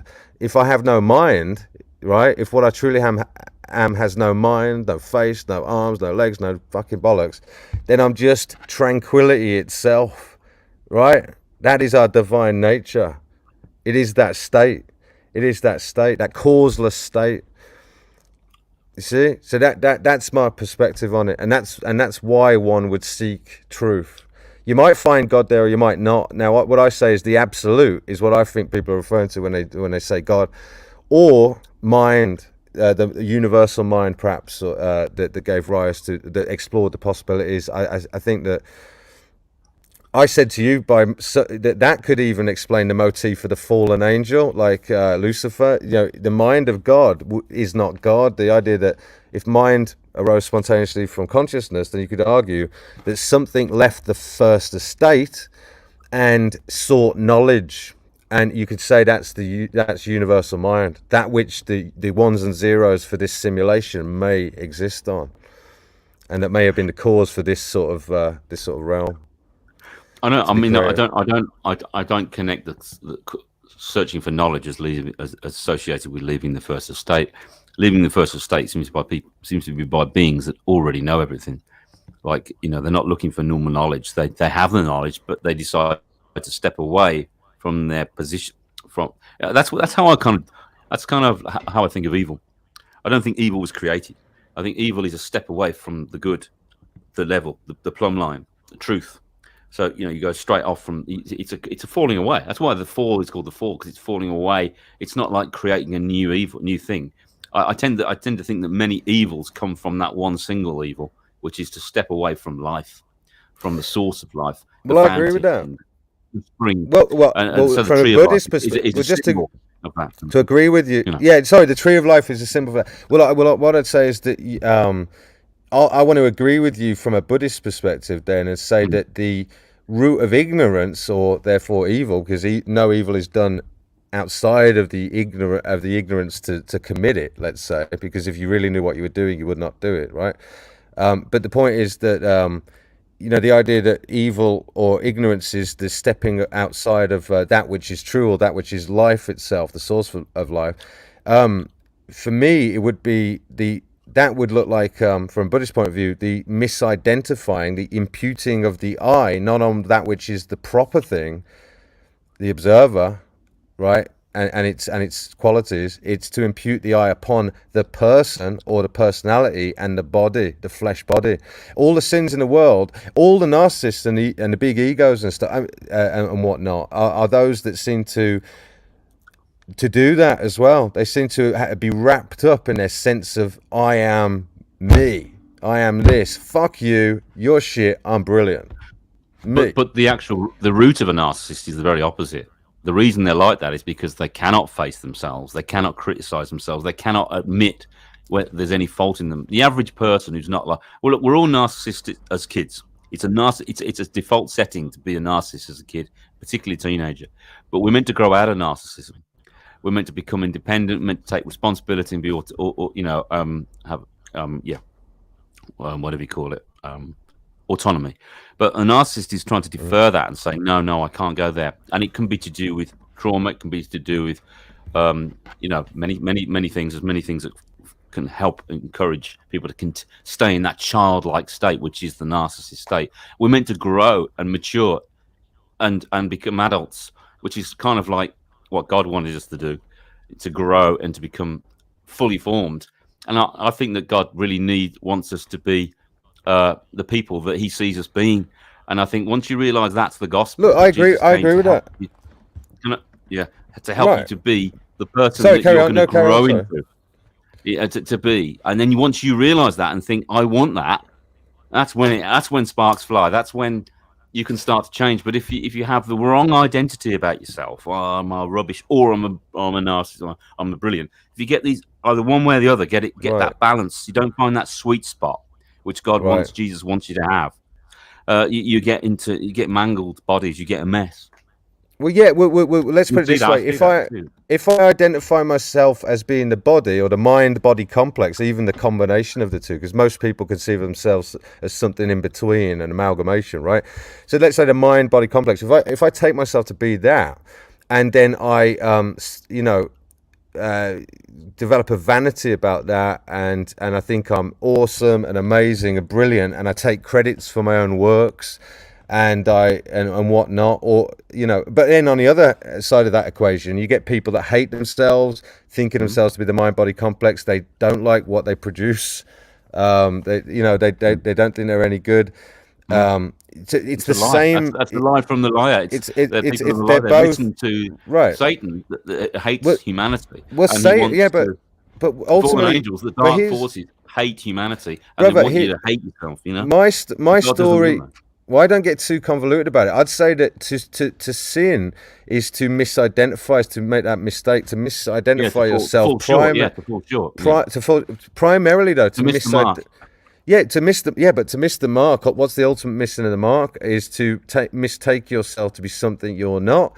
And I see Christians doing that. I see Christians, like for instance, I will say, and this is me leveling a criticism at sort of Christianity in a sense, but I'm just playing as well. So why not get into it?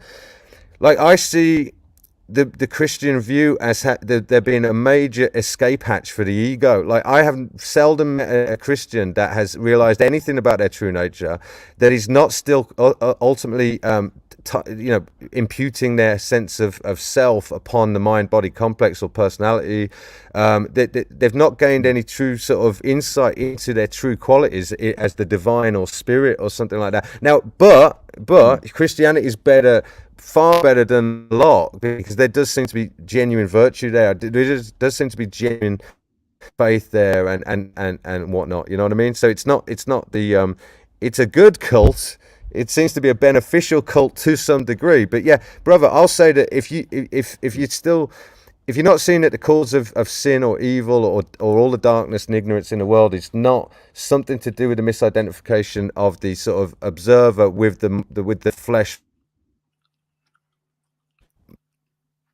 body or the mind body complex, then you're missing a major trick. Like in a sense, I would even argue from your couching, the ultimate trick the devil could play is to get you to be convinced that you are the body and the mind, and thinking yourself to be a saved individual. Like I think that'd be a horrible state of affairs if you've not gained any sort of deep insight into the true nature of self. I mean, I know there's lots of Christianese and there's terms like saved and born again and all that kind of stuff. Forget all that.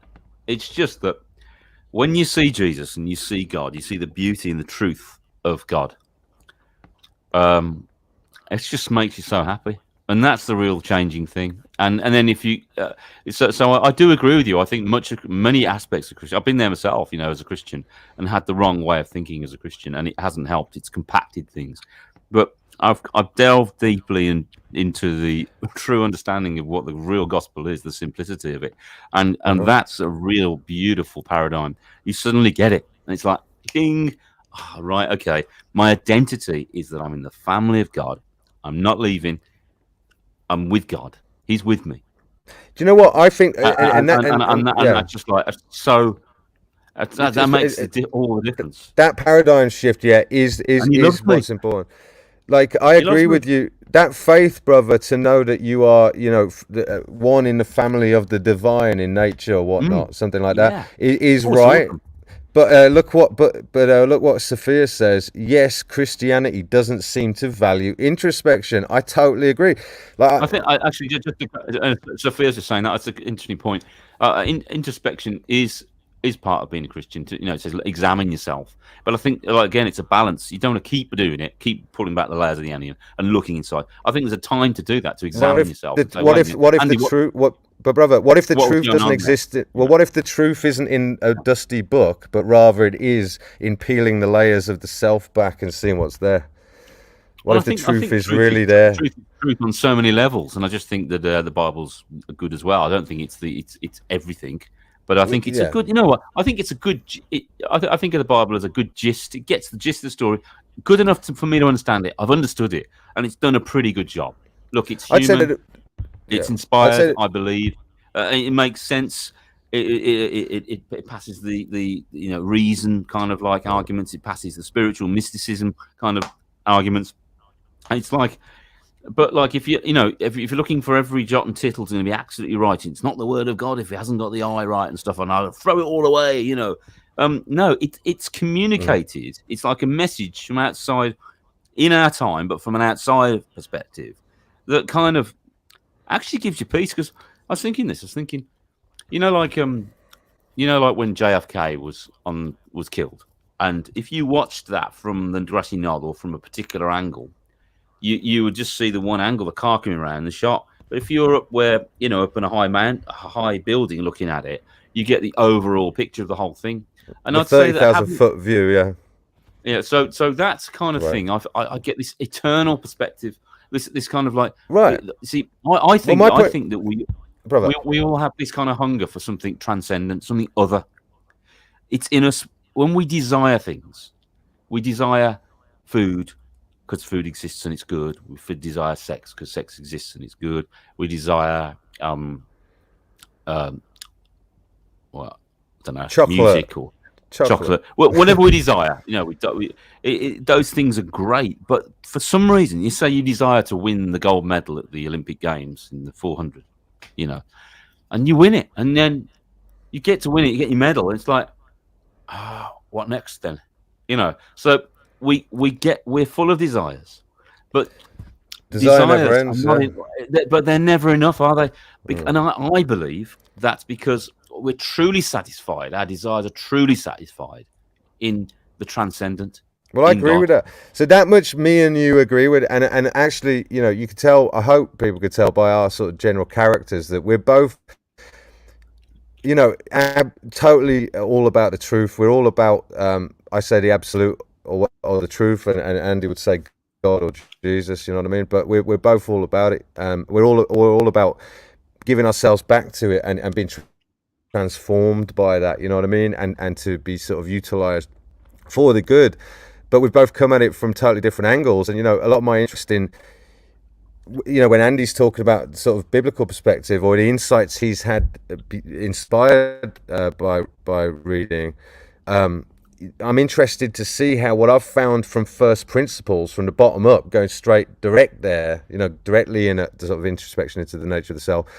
I like to corroborate the truth I've found with the truth that Andy's found through a different vector. So, it is quite interesting stuff. How's the chat doing? I'll be honest and straight up with you.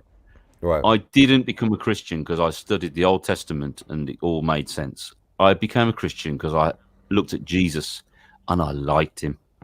And then as time went by, I got this little jigsaw piece, which is Jesus.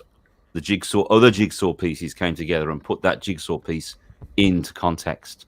And so I'm just a guy from Northfield. I don't know anything about the Middle East. And yet I've come to believe in this crazy God, which represents itself as a carpenter from Nazareth, But it rings true to me.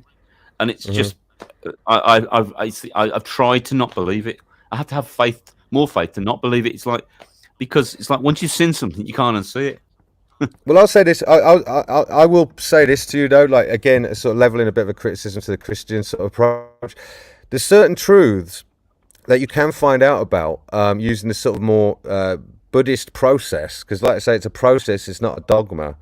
A process of looking and studying the self. Essentially, I suppose you could call it a philosophy or a science or something like that. But there's truths that you find out about our true nature and the true nature of reality. By applying that process, that Christians wouldn't even recognize. Like, I've got into debates with you lot around at the house church or the truth meetings, and honestly, I know Jen, you know who I mean by Jen. She will know some of what I'm talking about, but it seemed to me that whenever I level this sort of things, like the idea of the world being illusory and mere appearance, or the idea that the let's say, you know, how you can ascertain that the true qualities of self are that it's formless, and internal, and things like this. Like, it seems like there are certain truths that Christians will never arrive at, by enjoying the stories told about Jesus. So even though you can get a lot of nice so even though you can genuinely develop faith, let's say, in the qualities of Jesus or whatnot, or the virtues, you know, it seems to me it's absolutely incomplete. Like, from someone who knows Buddhism versus Christianity, it's so clear that the Christian text is incomplete if what you want is to gain an insight into what your true nature is, and what God's true nature is, let's say the absolute, and what the true nature of reality is. And actually, before seeking God or the personality Jesus, why wouldn't you first be interested in truth? And if you're interested in truth, why wouldn't you want to know what the true nature of reality is, and what your true nature is and whatnot? You see, you wouldn't be looking for Jesus first. You'd be looking for truth first. And would you look for truth in a dusty old book? I suppose you might do. Or you might look by looking... It's only dusty because you won't clean it. What you're doing, having a dusty book. Just get your blooming duster out and stop it. It's old dusty books. They're no use to anyone. I'll dust the book off. Yeah. If you say so. If you say so. Yeah. Right. Okay. Sorry, I wanted to read this, mate, real quick. Hang on. Saggy said, my dad, God rest his soul, told me religion was devised by the rich. Don't worry about your shit life. You will have a good speck in heaven. I say, Saggy, that our true nature is heaven itself. Heaven is not a place; it's a state, and it's here. It's here right now. And the one thing the powers don't want you to know is that is your true nature. It's not somewhere you have to work to attain. It's something that is your birthright to experience. It's your true nature. That's interesting, because we agree that. You see, we come from a totally different direction. But we end up kind of. Go on. Because that's what kind of Jesus is saying. It's like, so the heavens and the earth, which was the temple, which represented the temple was meant to represent the temple in heaven. So it's like it's like a kind of little baby, kind of like kinesthetic kind of diagram of what to teach us. Like, here's an interesting thing. Inside the tabernacle or in the temple, eventually the tabernacle moved around with the ark in it. We all know about the story and stuff, and it would rest in a place in Shiloh or somewhere and whatever. And God's presence. The idea was the God of Israel, which is the Creator God, who's trying to reveal Himself to a bunch of pagans who are Jews and try to wean them off the other gods, the other deities, the other watchers. He's kind of revealing Himself, but He does it in such a way to show them. You know, did you know that inside of the temple is designed like Eden, like a garden? Okay. You have the menorah lampstands represent the two trees, and you have all the showbread stuff, and you have so it's designed to look like a garden. That's amazing. God, why would God do that? Say, like, I want you to set this temple up like a flipping garden, right? It's because He's trying to show us. Talk about Eden and accessing His presence. Now, there's obviously a problem. We can't access His presence because He is holy and good and separate and morally spot on. And humanity, through turning from Him, is not. So there's an issue. But God wants us to be with Him. So He's trying to teach us that His sacred space. So in the ancient world, whether you believed in Yahweh or you believed in Molech or Baal or Asherah, you had a temple. And to access your deity, you had to have sacred space in order to come into the presence of that deity, to get the benefits of that deity, the harvest, the whatever. You know, I'm just explaining what a pagan understanding is of in the ancient world. We're moderns now. We're all clever and we're scientific. The ancient world understood that accessing a deity had to be very, very specific. The Egyptians had a very, very technical system. The Babylonians, the Sumerians. Abraham's from the Ur of Chaldees. He's from Babylon. His dad made idols. He's a total pagan. God says, right, come away from your family. I'm going to show and reveal who I am to you. And Abraham believed him. First Jew who wasn't a Jew, you know, and you had faith in God. And this is where it all kind of starts. God's slowly trying to wean humanity back to the one true God, the monotheism, the creator God, from all the other deities which we've worshipped since we've fallen. Because we've got to worship something. We're made Well, what were for you? God. Well, where you? For So, two things, but keep the yeah. answer. Well, maybe you were getting to it, Can I but just you. can I just shortcut to Jesus then? Because Well, so hang on before you do yeah, that, because you run off on ones, and I think you forget what you were saying sometimes. So you were going to sure. answer, because I found it interesting. Your ears perked up when I said our true nature is heaven itself. Heaven is not a location. That's what you were gonna lay out to us. So get Right. there first. So heaven is where God dwells, whether it's wherever. So it's like so again, it's a metaphysical existence. And I often think, well, where's heaven? It's up there. Well, where's up? Well, if you go out from the planet, if it's spherical, it's into space. And if it's a flat Earth, and it's just upstairs, up north. But no, it's up a dimension. You've got to think dimensionally when you're thinking of heaven. I think, I agree. that actually heaven is maybe thicker than our reality. We think physicality is like lower. And maybe there's another dimension or number of dimensions that heavenly, where heavenly beings dwell. Do you know what I say, brother? Maybe. I say heaven is the first estate, and heaven is the first dimension. So you can actually interchange. I say first estate with first dimension. And what do I mean by first dimension? I mean that which is the absolute. So in other words, all subsequent dimensions. When you say it's thicker, it's really interesting, because I see that the very basis for the reality we're currently experiencing, the illusory, the mural on the wall of heaven, is this world, and heaven is the backdrop. Heaven is actually here and now. Heaven is the basis and the foundation. In fact, all there is heaven, is what I'd say. So it's very close to what you just said, that heaven is more real than this reality. Yeah, I would say so. I would say it's more real, rather whether we tend to think of it's much more thin and fluffy clouds and wings, and it's less real. But it's actually more tangible, because this reality is. Marx is all there is power and strength and physicality, and we have to fight for power, right? But what if we have the heavenly perspective? And so we need to change the way we think of heaven. And I noticed Sophia's put that heaven and hell. I agree. I think that the way it's been taken. Yeah. I think the Dark Ages, represented heaven and hell in such a diabolically unbiblical way. If you take it from a Hebrew perspective, which the Bible is Hebrew, you don't have this kind of Platonic idea of eternal soul, having the eternal soul, so it's going to either live in hell forever or heaven forever. What you have from the Bible is that we have the potential to have eternal life if we eat from the tree of life. It says that God made man and he breathed his breath into him, and he became a living soul, and he was to eat from the tree of life. One of the reasons we were pushed out of the Garden of Eden was that if we'd have carried on eating from the tree of life, but with sin nature, with its anti-God nature, that we would not have been able to be redeemed. So it's actually an act of grace that we were kicked out of Eden, so that at some point we can come back into Eden through Messiah, through Jesus, the seed of the woman. So, the second Adam, the guy who's going to do it, he's like the particle man that like when you have like this idea. They Might Be Giants wrote a song called Particle Man, but it's this idea that you've got two worlds. You've got to access heaven from our realm. You need one particle to go through a wormhole to that one, and then you've got a bridge, and suddenly you've got this kind of like, maybe they're trying to get CERN or something. But Jesus is the bridge. Jesus is both fully God from the divine realm and fully human. Therefore, mankind can now fully enjoy heaven through him, because we're part of him. He says, "You and I are one." And you believe let in me respond. I love that. I have to come in there. No, I love that, but I have to come in there, and I know you're going to disagree with me, and Sophia might agree with me. We'll see what happens.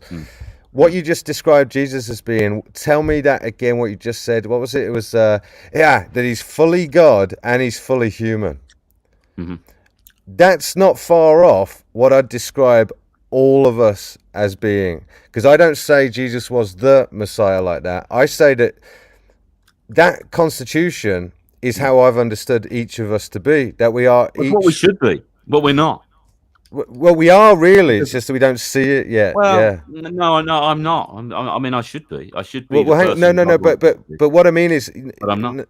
What I mean specifically is, there will be no mistaking what your true nature is if you come to realize which bit of your experience that you've been having that's been ever changing, which bit of it never changed. Because as soon as you realize that the witness of your experience through your life never changed and has not form, it is even so subtle that it experiences mind So it actually is the witness of even mind and its contents. That it's before even something as subtle as mind. So it's even subtler than mind. Whatever we're talking about here, the witness, right? Consciousness. So what I'm saying is as consciousness, we are one with the absolute already, and there's never any changing that. So there's no work to be done to become more what you are. The only shift that happens by grace, by inspiration, because there is no free will. It's all cause and effect. When you are inspired to do it, you will remove your identity, your imputation of the I upon false aggregates, the mind-body complex, and return home to him or it or whatever you want to call it, that which is, that that's the move that needs to be made, brother. And there's no work to be done. Almost, it's like you can't become more of what you really are than what you already are. You just cannot do it. Well, the absolute cannot become more absolute. Well, when Moses says to God appears to him in burning bush, he says, well, what is your name? Who do I say you are? And he says, I am that I am, which is a verb, So, which bit's the verb? Which bit's the verb? The second. Yeah. So it's Yod Hey Vav Hey, which there's no vowels in Hebrew, so it's just Yod Hey Vav Hey, which is like if you want to try and pronounce the name properly. So. Is it like saying I exist? Because exist is like almost a verb, isn't it? I exist, right. And so it's like saying this is really important that God exists. That which is, that which is. That's what I'm saying. And then we, as little versions created by Him, are to also be like Him and say, "I exist." It's not narcissistic. Yes. No. But hang on. No. But reality. I want to agree with you. I want to agree. Totally different thing. Hang on. I want to agree with you, but I need to qualify how I'm agreeing with you, because I might. You're exactly right. So Jesus existed in much the same way, because he owned the fact that his true nature was divine, and when he said I exist or I am, that's what he meant by it, and what he was pointing to was that absolute quality, the witness, that bit of him that's divine. That's what he's pointing to. Well, he said before Abraham, I am, and the people who listened to him saying that, the Sadducees and Pharisees, knew what he was saying, and they went to stone him for blasphemy. They didn't say, "Oh, yeah, not you." They knew that he was claiming deity, and no man can claim deity if they're not deity. So he was saying they said, "Look, Abraham was from 2,000 years ago, and you're not even 50, and you're saying you're saying that you were around before him." So he's talking about pre-existence before Abraham. So Jesus isn't just appear with the Virgin Mary at the beginning of Luke. Jesus actually has always been around in the Old Testament. You'll find Jesus Christophanies all over the place. Jesus has been around. He's the Word of God. He's the outstretched arm of God. There's so many facets to Jesus. It's only that he incarnated. But you know what? I can't. 2,000 years ago. I can't. Every time I go into a sort of a Christian church, and I tell them that I am God, they don't seem to respond very well to it. But I'm like, but Jesus did it, so why can't I? Sorry, that was maybe there's a difference between you and Jesus. But there's not, actually, because constitutionally, me and Jesus are one, and me and God are one. It's just that we, most humans mistake me to be the body. So when they see me saying I exist or I am that which is, they'll think there's an arrogance there. They'll think I'm blaspheming. They want to stone me just like they did Jesus. But the point is that that's our proper constitution to identify as the divine. That's the proper way that a human man, in the way you mean it, like a graduated human, a spiritual representative here on earth. That's the proper constitution for a man. I think it's a subtle. I agree with you, but there's just a subtle key change. It's just that we're not the creators. So we are divine. We're made to be divine beings in the council of the Elohim. We're Elohim. The term is Elohim, and it's used for God. It's used for angels. It's used for the dead. It's used for anyone who is in the divine realm and in that family. And there's all sorts of people in God's family. There's archons. There's cherubim. There's seraphim. There's humans. There's divine beings. There's fiery serpents. There's all sorts of interesting, crazy things that we don't even know about that dwell in God's family. But humans are part. There's a member of that family, and we are in the divine family. It's just we're not the creators. Look, there's a point in Psalm 80, let me come in. Psalm 82. Let me come in. There's one thing. God says, I Hang on. sit amongst the Elohim, the gods, and judge them. So I know most of that doesn't fit Christianity, but that's the Bible. Sorry. Look, all I was going to come in and say then, okay, I sort of get confused, but I was going to say, what was I going to say? I've lost my point. I'm going to say, Andy, you do make the point shorter, because I always want to come in on a certain point, but you make so many points, I can never get you on the one that I wanted to get. Do you know what? What I'm desperate for a week. Do you know what? You go and do that, right? You do that. Chat. I'm going to go and have a fag, right? And we'll be back in 5. How about that? 5 minutes, yeah. Okay. Are you happy with that? Yes. All right. In a bit, chat. Enjoy the music. See you in a sec.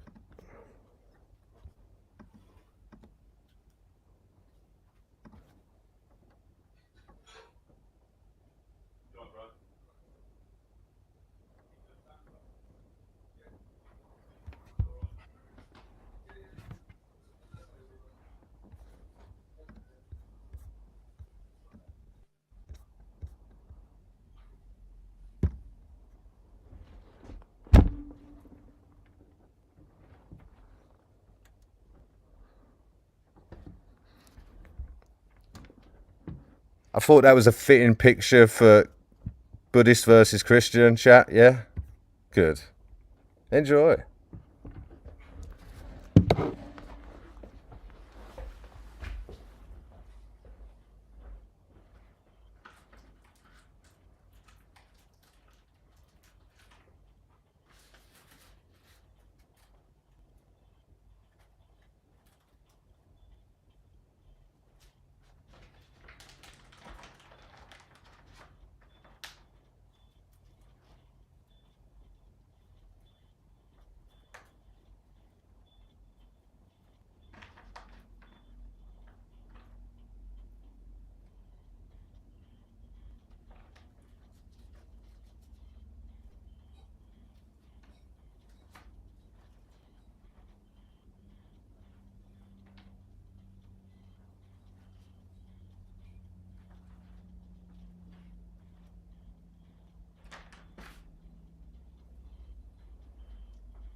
Yo, how's it going? Okay.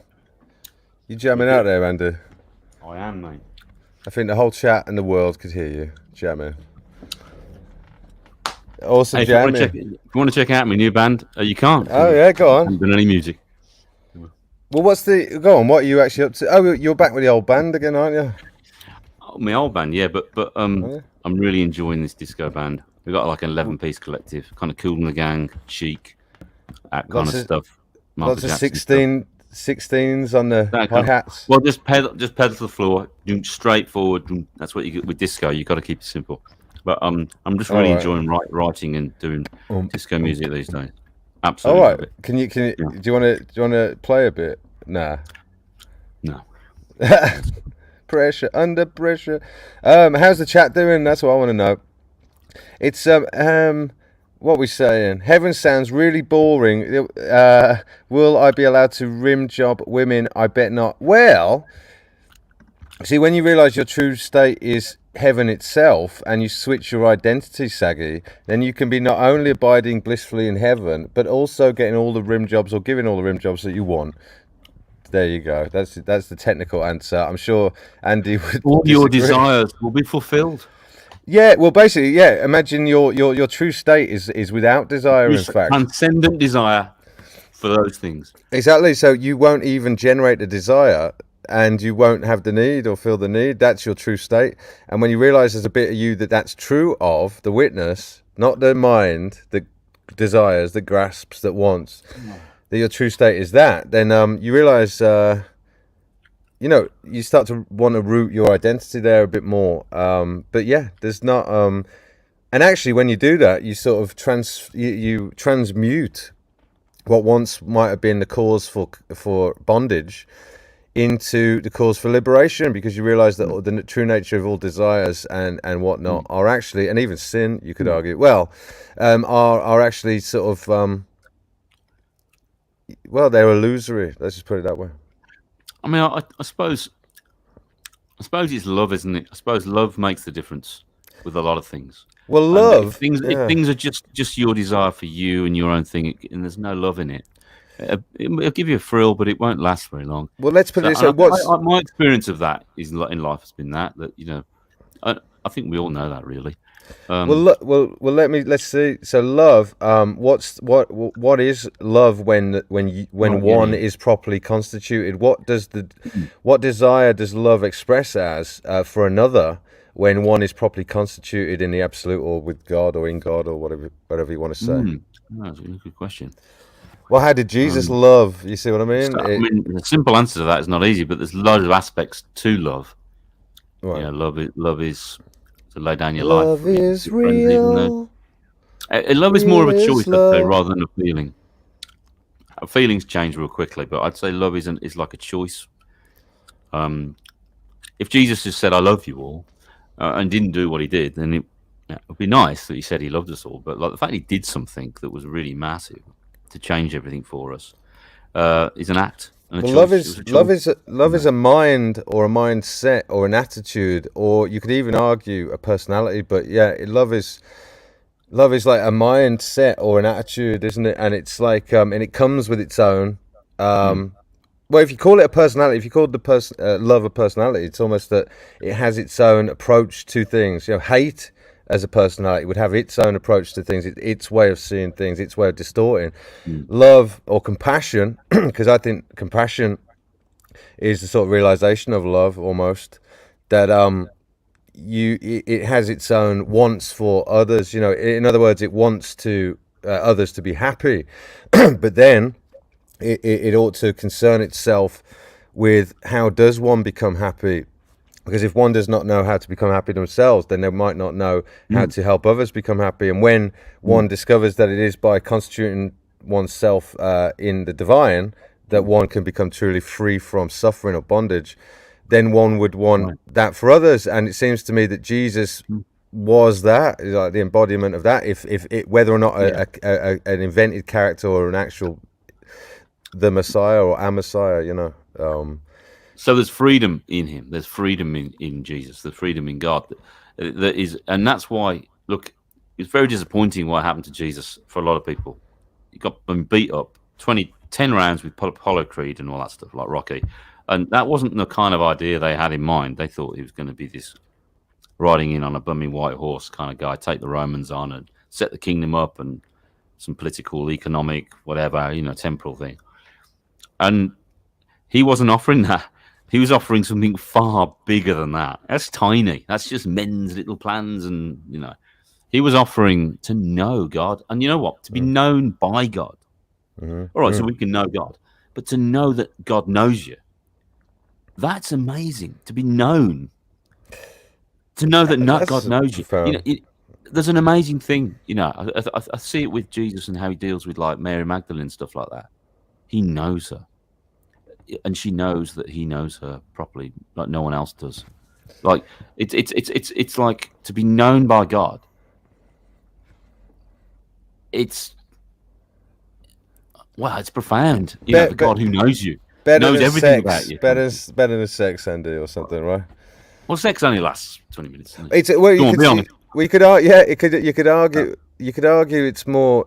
it's more of an experience of intimacy. I mean, I've never thought of it like that before. That's a profound way of putting it. To be serious about sex actually, proper sex is brilliant if it's like it's intimacy and it's a picture. It's like a kind of representative of the relationship with God, which is why marriage is so much a theme in the Bible of God's relationship with his people and with anyone. Like Jesus is called the bride. He's called the bridegroom. And he is called the Word of God. And there's a lot of aspects in Revelation that have Jesus quite feminine as well. There's aspects about his bosom and everything like that. I really like Jesus is just so different. He's called the Word of God. He's got the name. He is the Word of God written on his leg, and stuff like that. And I just think that there's a lot of analogies, and that's why that's why I have trouble with the idea of God just being this absolute it. When I look at form, Plato. Forget Christianity for now. Just think of Plato's forms, things that we see in reality that we enjoy. Beauty, for example. Say a beautiful woman. She represents beauty, but one day she won't exist. She'll die and go to a grave, and she'll be gone. But beauty is eternal. Beauty exists, and things represent beauty. So, like a beautiful woman or a beautiful animal or something or whatever. Beautiful picture, but they're representatives of something that's actually eternal, which is beauty. And that's just one example. This is like Plato's theory of forms, isn't it? So the idea is that if it's true here, it's kind of true bigger in the other realm. Socrates was pleased. It was 200 years before Jesus. He was happy to die. He says, "I'm going to the more real place." Like we were saying earlier, it's more real. This is kind of like a shadow. It's right. Real, but it's a shadow compared to that. That's my perspective. Yeah. So with the temple being destroyed in 70 AD. That was the shadow that represented Jesus and represented heaven. Jesus is the substance. So the author of the book of Hebrews is speaking to Hebrew Christians. He's saying, look, don't go back to the temple. I know your mum and dad are there and it's all cultural.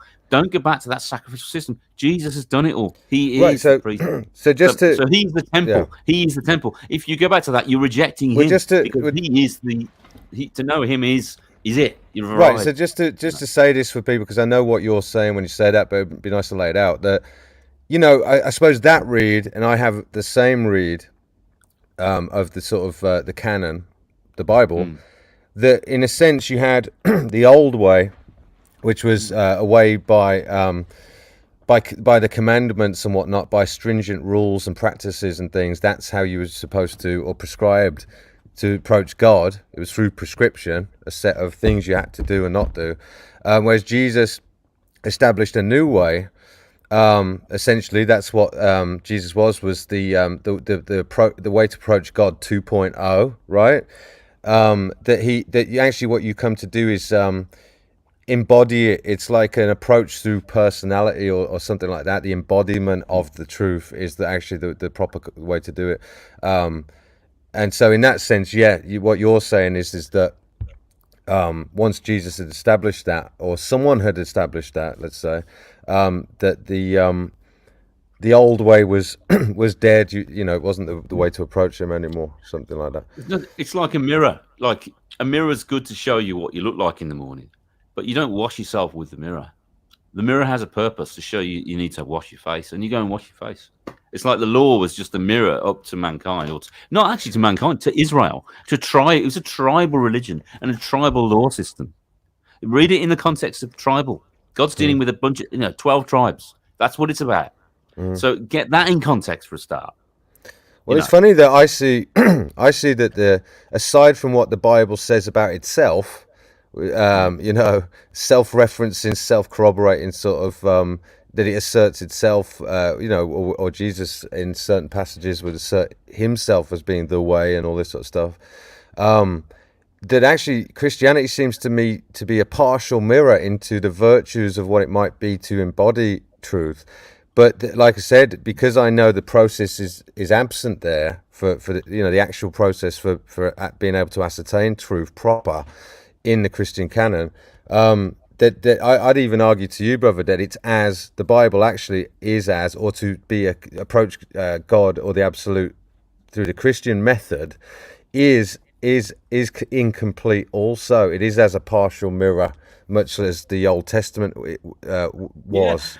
Maybe. Good point. The Greeks were really, really hungry for truth and wisdom, and they had the idea of the logos being the demiurge, the logic behind all creation, and so they had no problem with the word existing, being the logos. What they had real problem with was the word become flesh. The Greeks had real difficulty. That was their problem, because in their kind of Gnostic view, flesh is bad, spirit's good, word's good. It's all kind of metaphysical, but physical's like bad. It's all gone wrong. But it comes from the demiurge idea of the Gnostic. Well, interesting.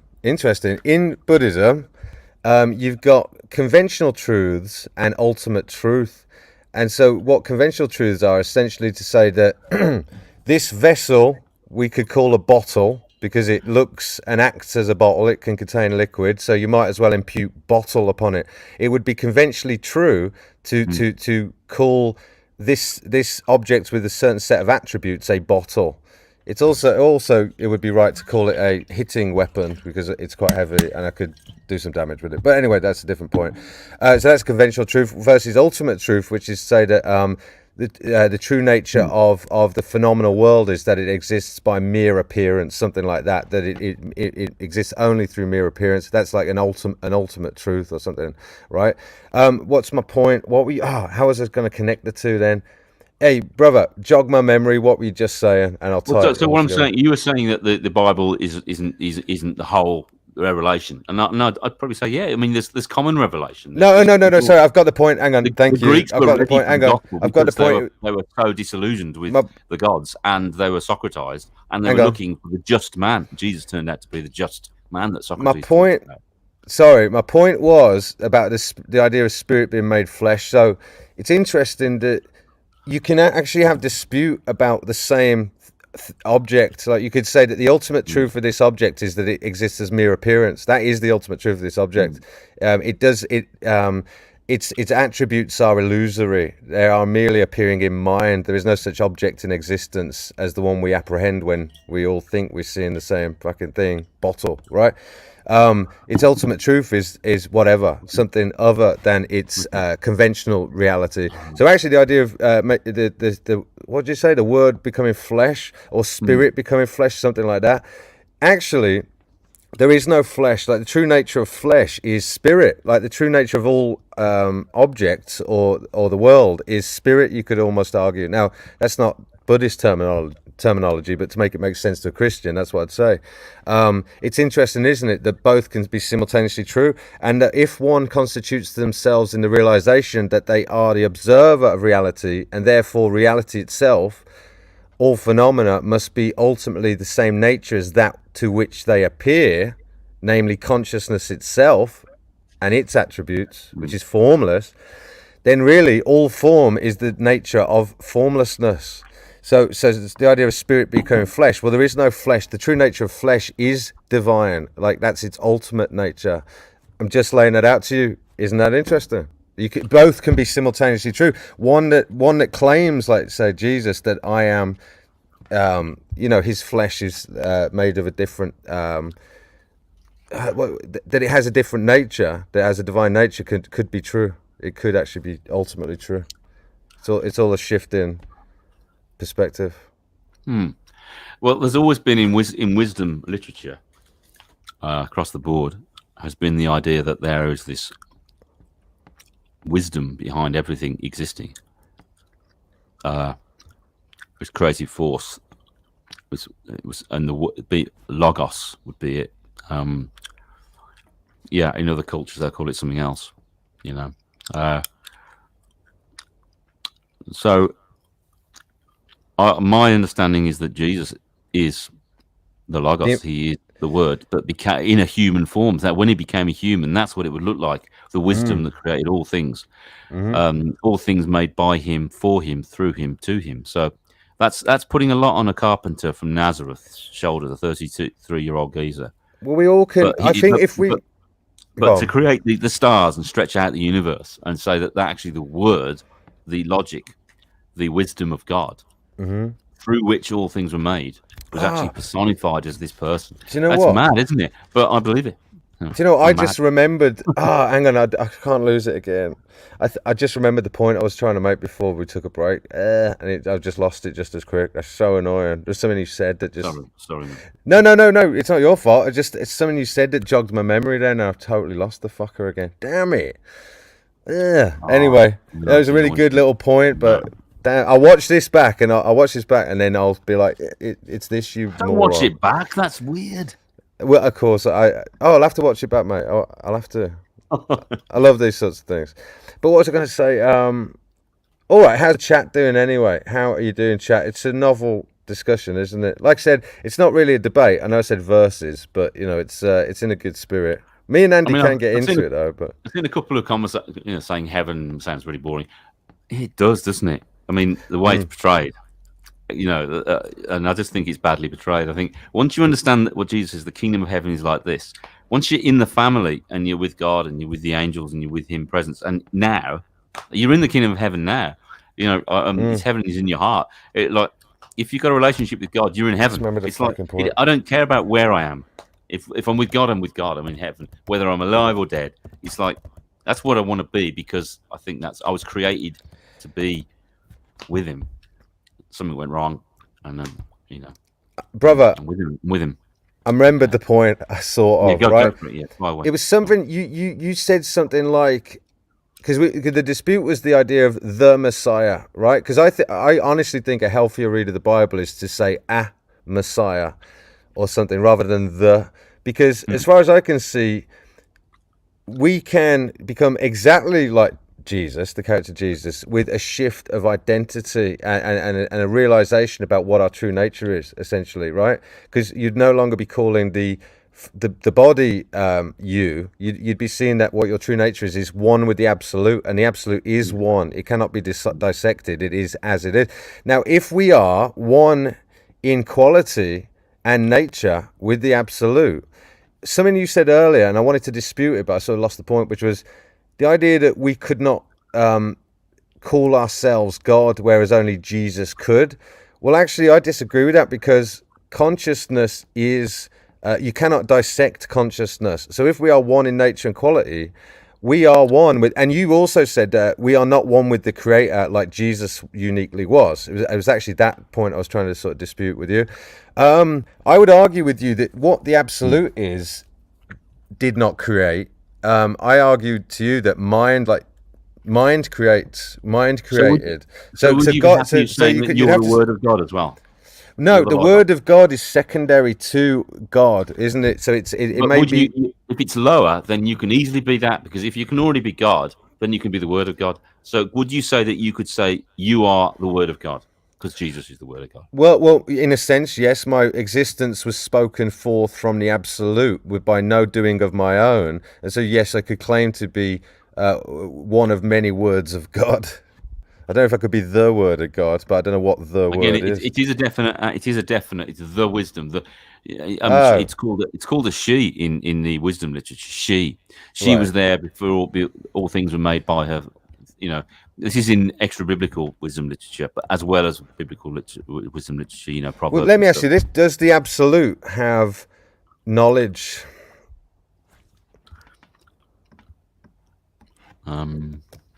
What do you mean? Well, because knowledge is something you ascertain, it's something you behold. So if as the absolute does not does not behold or need to behold anything. It's sort of it merely is and abides. You know what I mean? It doesn't look for things to behold or hold or know. And so, by my Mm. calculation, the absolute, like the ultimate truth, there is almost no knowledge, but the potential for knowledge, right? Is almost what you could say. And it seems to me that the idea of a word being spoken forth, or as I said earlier, mind spontaneously arising from consciousness, um, and then to me, that's like that's like the Mm. fall of an angel in a sense, right? Yeah, And yeah. I perhaps mean, to Lucifer me, that go on. yeah, to me, chasing after knowledge, or I mean, we think of it's an amazing thing from our angle, but it's kind of like unsexy, really. It's like, well, who cares Yeah. about knowledge? I mean, Socrates was happy to not know things. He says the danger of having a bit of information and being an expert in one area of knowledge is that it blinds you to other things. Well, I You know, say and this. I say, mm, don't we all? Because there is the sort of pursuit of self knowledge, and I would say ultimately, though, that in mm, that pursuit, even one must get to the point where one graduates from having to seek knowledge and rather abide as what they are, the true self, something like mm, that. There's even an end to knowledge, you know, in that pursuit. mm, So what I'd say to you is, you know, do away with the mm, Bible, do away with all the Buddhist canon. You know, mm, ultimately we find ourselves in a strange world, a strange realm, a maze, a riddle, and we all really mm, want to know what we are. We have a sense that there's something ultimately tangible about our nature, but there seems to be a profound amnesia as to what it is and what its nature is and what not. mm, And there seems to be a mm, lot of suffering that sort of mm, you know is generated through the misidentification of what we are with what we're sort of born, you know, taking ourselves to be in this strange place. So ultimately what we're looking for, I presume, aren't we, is to know what we are first and foremost, and perhaps you'll find God in that seeking, if you see what I mean, because you might come to find out that you are one with that which is, something like that, you know. But that is the quest for me that all spiritual truth seekers are on. And so you know, what I don't think we should do is get too attached to calling ourselves a Buddhist or a Christian or anything really. Have we found out the answer to that truth? So I will put you on the spot, Andy, and ask you this: do you know what you are? Have you answered that question to your satisfaction? What you are? mm. Good Mm. question. What am I? Has Mm. the Christian canon answered that for you? Because that is the question. Mm. Yeah, I'd say that I kind of the narrative explains where we come from, where I come from, what I am as a human, what a human is, what an animal is, what creatures are, what the earth, what world is, what the divine realm is, what heaven is. I'm kind of I actually I would say that I've learnt my identity is that I was meant to be, my destiny was to be part of the divine realm, the divine counsel of God, to be part of that family, to reign with him. And that's the real meaning of was the original plan A with Adam, and it's this plan A for every other human being on ever existed, uh, if they did but know it. And it's great to know that's your identity. It's lovely to be home. It's lovely to have that kind of those arms around you to know that independent of your behaviour, whatever you do, you know how you grade on the graph, that Lord, that your identity is in the family. And I've witnessed people who had really serious PTSD, people who've been satanically ritually abused or suffered all sorts of trauma. And there's a couple called Fern and Audrey, they're friends of Michael Heisers, and they've said that these people hate themselves. They're taught through these satanic kind of practices that they have done a terrible thing. God hates them, and they can't be redeemed. They can't be forgiven. They've killed the baby Jesus, and all this horrible stuff, and all this kind of weird stuff. And they absolutely hate themselves, and they don't believe they can come to God. And what helps them is to know that actually they have a huge band of witnesses, of angels, divine beings that are like them, that are part of they're in that family, and that God loves them, and that they belong to that. And that's their identity, and from that core of that identity that they have, which I have, comes their strength, and it's from that position you can progress as a human being and image God. I mean, I think we're meant to be images of God. I think that's such a profound thing. We're made in the image of God. It's not a little thing. It's a big thing to be in the image of God, like the mask or the character of God, and so I think that's important. Your identity once you. I mean, just think of it on a human scale. If you belong to a family that loves you and you know they love you, you have a role in that family and you're valued, it makes a huge difference to your life. You see people who don't have that, and you see the pain, you see the tragedy, and their identity and how they see themselves. So just transferring it spiritually to being in the spiritual family of God, it really makes a huge difference. And that's my testimony. So I do kind of know who I am there. I'm not guessing, not trying to find, but I'm growing. I want to grow. I hear you. So, all right. So, in a sense, you found your identity as being one or rooted in the what you call the family of the divine, in a sense. Because I believe that's ultimately what God wants. He wants family. And you have family by trusting. Well, hang on. You just said, well, all right, there's a few questions arising here. My question I was going to ask you just before was, is what you truly are human? Is what you truly are human? Bear that in mind. And then the question that just arose when you said that, damn it, my mind's not working very well today. Well, we can see it with the first fruits. There's a feast in the Jewish calendar. Okay. There's 7 feasts, and one of them is the feast of first fruits. And Jesus wrote, I know what it was. Okay. Sorry, the other question. I'm so sorry, mate. The other question was, you said what God wants is family. I would ask you, does God want? Because actually, a lot of people hold contradictory views simultaneously. It's called doublethink, as you know, brother. Does God want? I'd say yeah. Because love is a relationship, but the absolute surely wants for nothing, else it would be incomplete. Not necessarily. Necessarily. People often say that God can do anything. Do you know what? He can't do anything. He can't do everything. He's bound by his character. He can't lie. He can't be untrue to his word. So there's things that God's limited. What, God limited? No, he can do anything. He's Thanos or whatever. No. He can't do certain things because his character limited from a human perspective. I might add. Why? No, from his perspective, because he's true. No. He can't be evil. He can't be evil. So he's limited. Well, because of his character. Again, what we're describing as God are two different things, actually, and it's a problem. So the absolute. This is why I call it the absolute. Because what I mean is, if what you have is that which you've got to account for evil. Why is there evil? Brother, I'll tell you. You have to be willing to have a bit of a paradigm shift or just for a minute. What do we mean by the absolute? We mean ultimate truth. We mean that which is before all other things, before all subsequent dimensions that were created or arose. You have that which is, otherwise you would have nothing, and everything in creation could not come from the void. That much I think we can agree with that creation could not come from nothing. So what you have is something. There's something there. There's something that has qualities or a nature that abides, that is. And I've been able to ascertain what those qualities are. How? Through introspection, because it's omnipresent. It is also one with what we truly are. If you remove everything that is false or believed in or apprehended by mind in your experience, you will realize that which never changes is actually one in quality with the absolute that we're talking about. And that is to say, it's formless, has a unique ability to perceive, is tranquil, right? That is the absolute. Very simple, simplex set of attributes.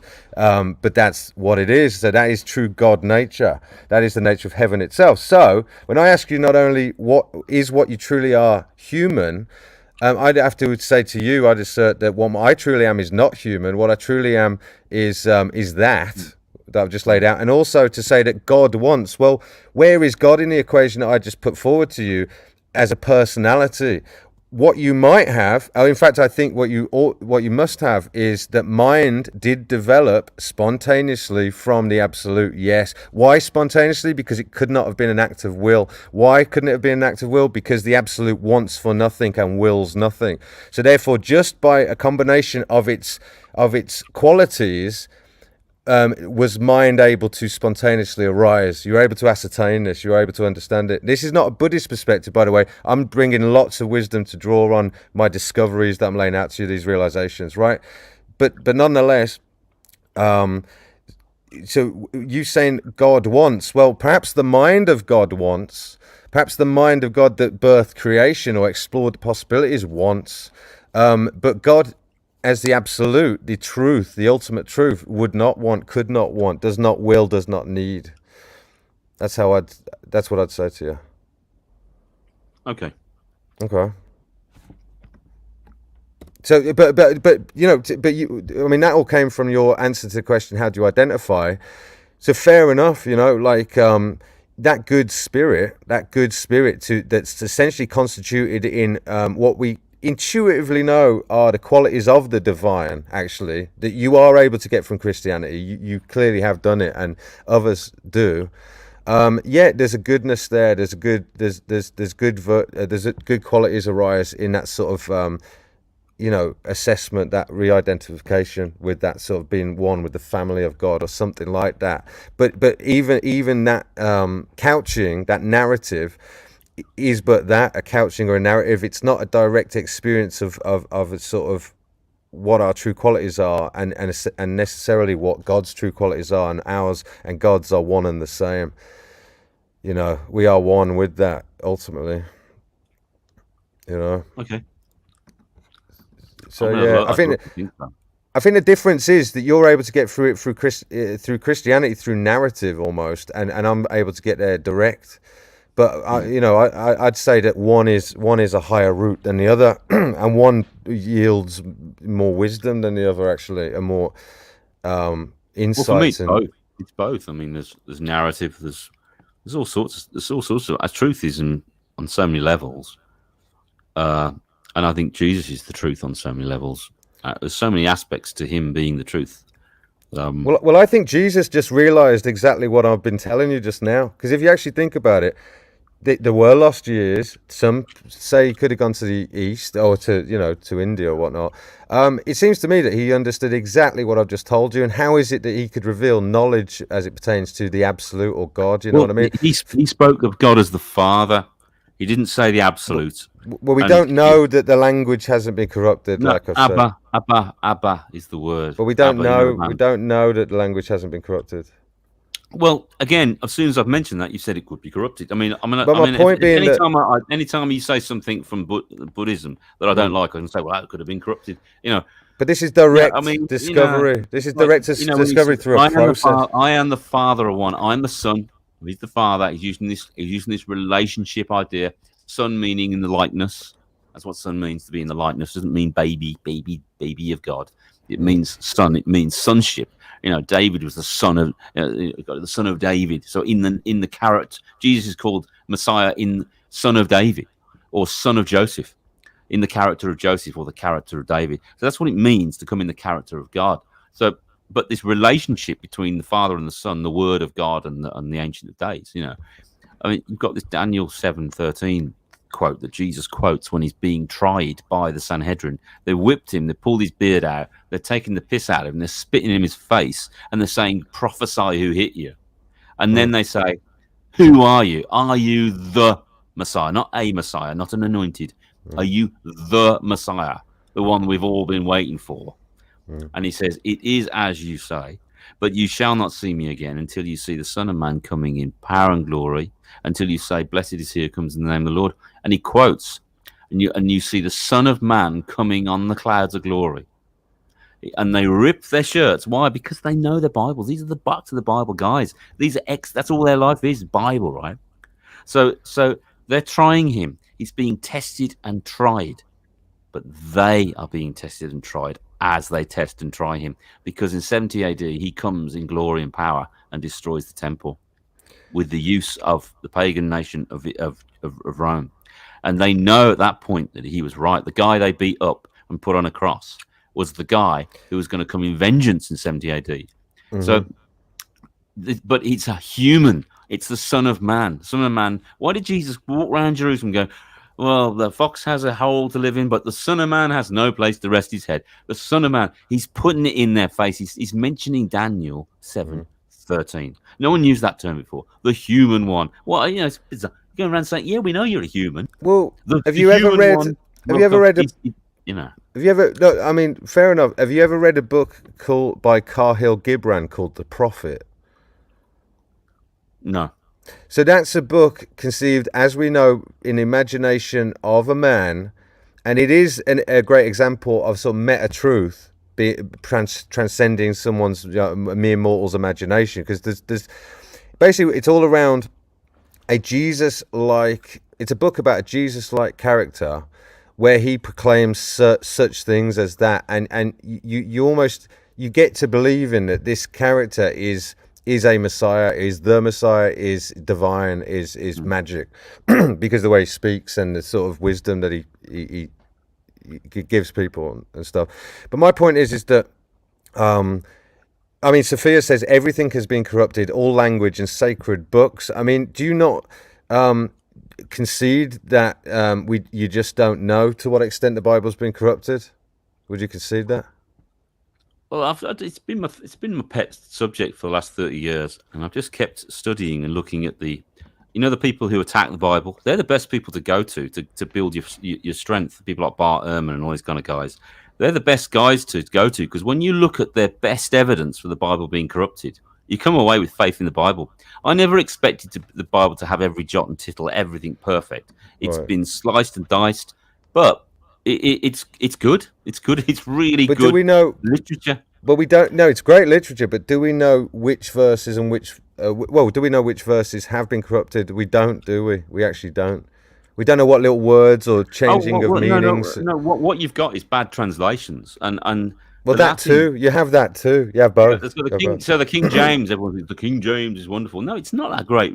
It's based on the Masoretic text. The Old Testament is, and the Masoretic text was corrupted by the Hebrews after Jesus had been killed 200 years ago. The Masoretic text, which is the Jewish translation of the Old Testament, it wasn't ancient. It was a retranslation. Jesus quoted from the Greek translation of the Tanakh and the Torah, which is called the Septuagint, and that's a much more reliable translation. Jesus quoted from that is in Aramaic and Greek. The Jewish one, which the Latin Vulgate and the King James was translated from, it's okay, but it ain't that good, because the verses in the Old Testament that point to the Messiah being deity, they had to change because they just killed the guy. It's like, oops. So that's what happened with the Masoretic text. So the Septuagint translation. Now the Dead Sea Scrolls, the Essenes, and all that stuff that was found in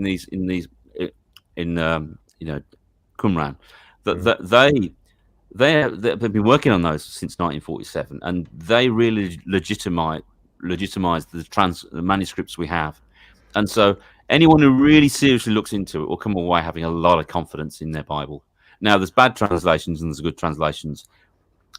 You just got to find a good translation. But again, I mean, English is a bad language to translate into. A lot of things don't translate well into English because the concepts aren't there. Well, my point is that I don't even think we can trust the archaeological discoveries of such ancient texts all of a sudden either. I don't even think we can ultimately trust that. But the bigger point being this, Andy, threw a little rock into a cave and he found them. Well, allegedly, right? Let's just say that. So let me just say, either way,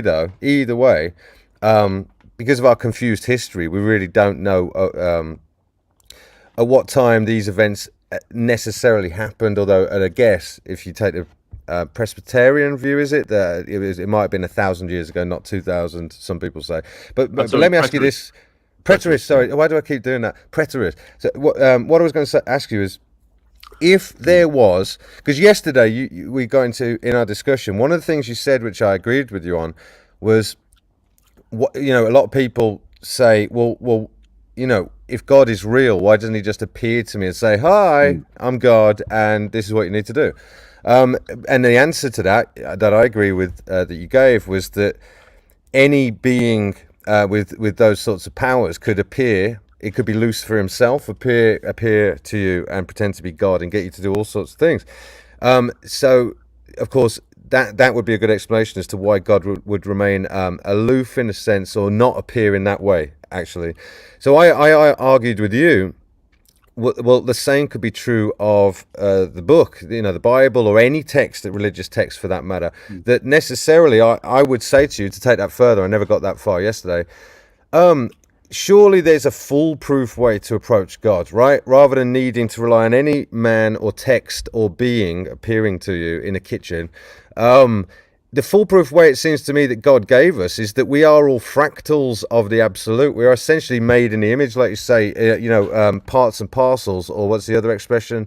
They say, as above, so below. So, you have, we are structurally, our being, one and the same with the absolute, in a sense. What the witness is one in quality and nature with the absolute. Is the first dimension before the subsequent layers of our experience. The back door to reality is not at the edge of the universe out there. It's at the edge of our inner universe, the edge of our experience, the very starting point of our experience. It's right there. God is right there. We're already there. So I'd say to you, if that were true, that proposition, and you are a logical, rational man, Andy, now, if I gave you a Bible, a book that's allegedly kind of accurate or pretty accurate or something, right, versus a process by which you can get there through negation directly, and approach God like that, and I guess God deals with well, hang on, to ask the question, because I actually want an answer on this.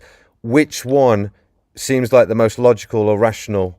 Would you, if there was a process that was foolproof that you could get there, would you opt for it rather than a book telling you stories about a simple character? I'd go for both. I wouldn't limit it at all. Why would you put God in a box? Why would you limit God? Then fine, I'll agree with you. So I can believe in God without the Bible. And anyone can. They can look at the stars at night. They can examine creation and say, "There's a creator." Right. So, do you believe that it's possible to be? I don't know if you use this couching or whatever, but let's say born again. Let's say one that enters into Christ or union with God, or whatever that the highest aim is in Christianity. Would you say that it's possible to be born again, even if you'd never heard of the character of Jesus? Yeah. Is it possible? Right. Okay. Well, lay that out to me then. Look. God knows your heart. Okay.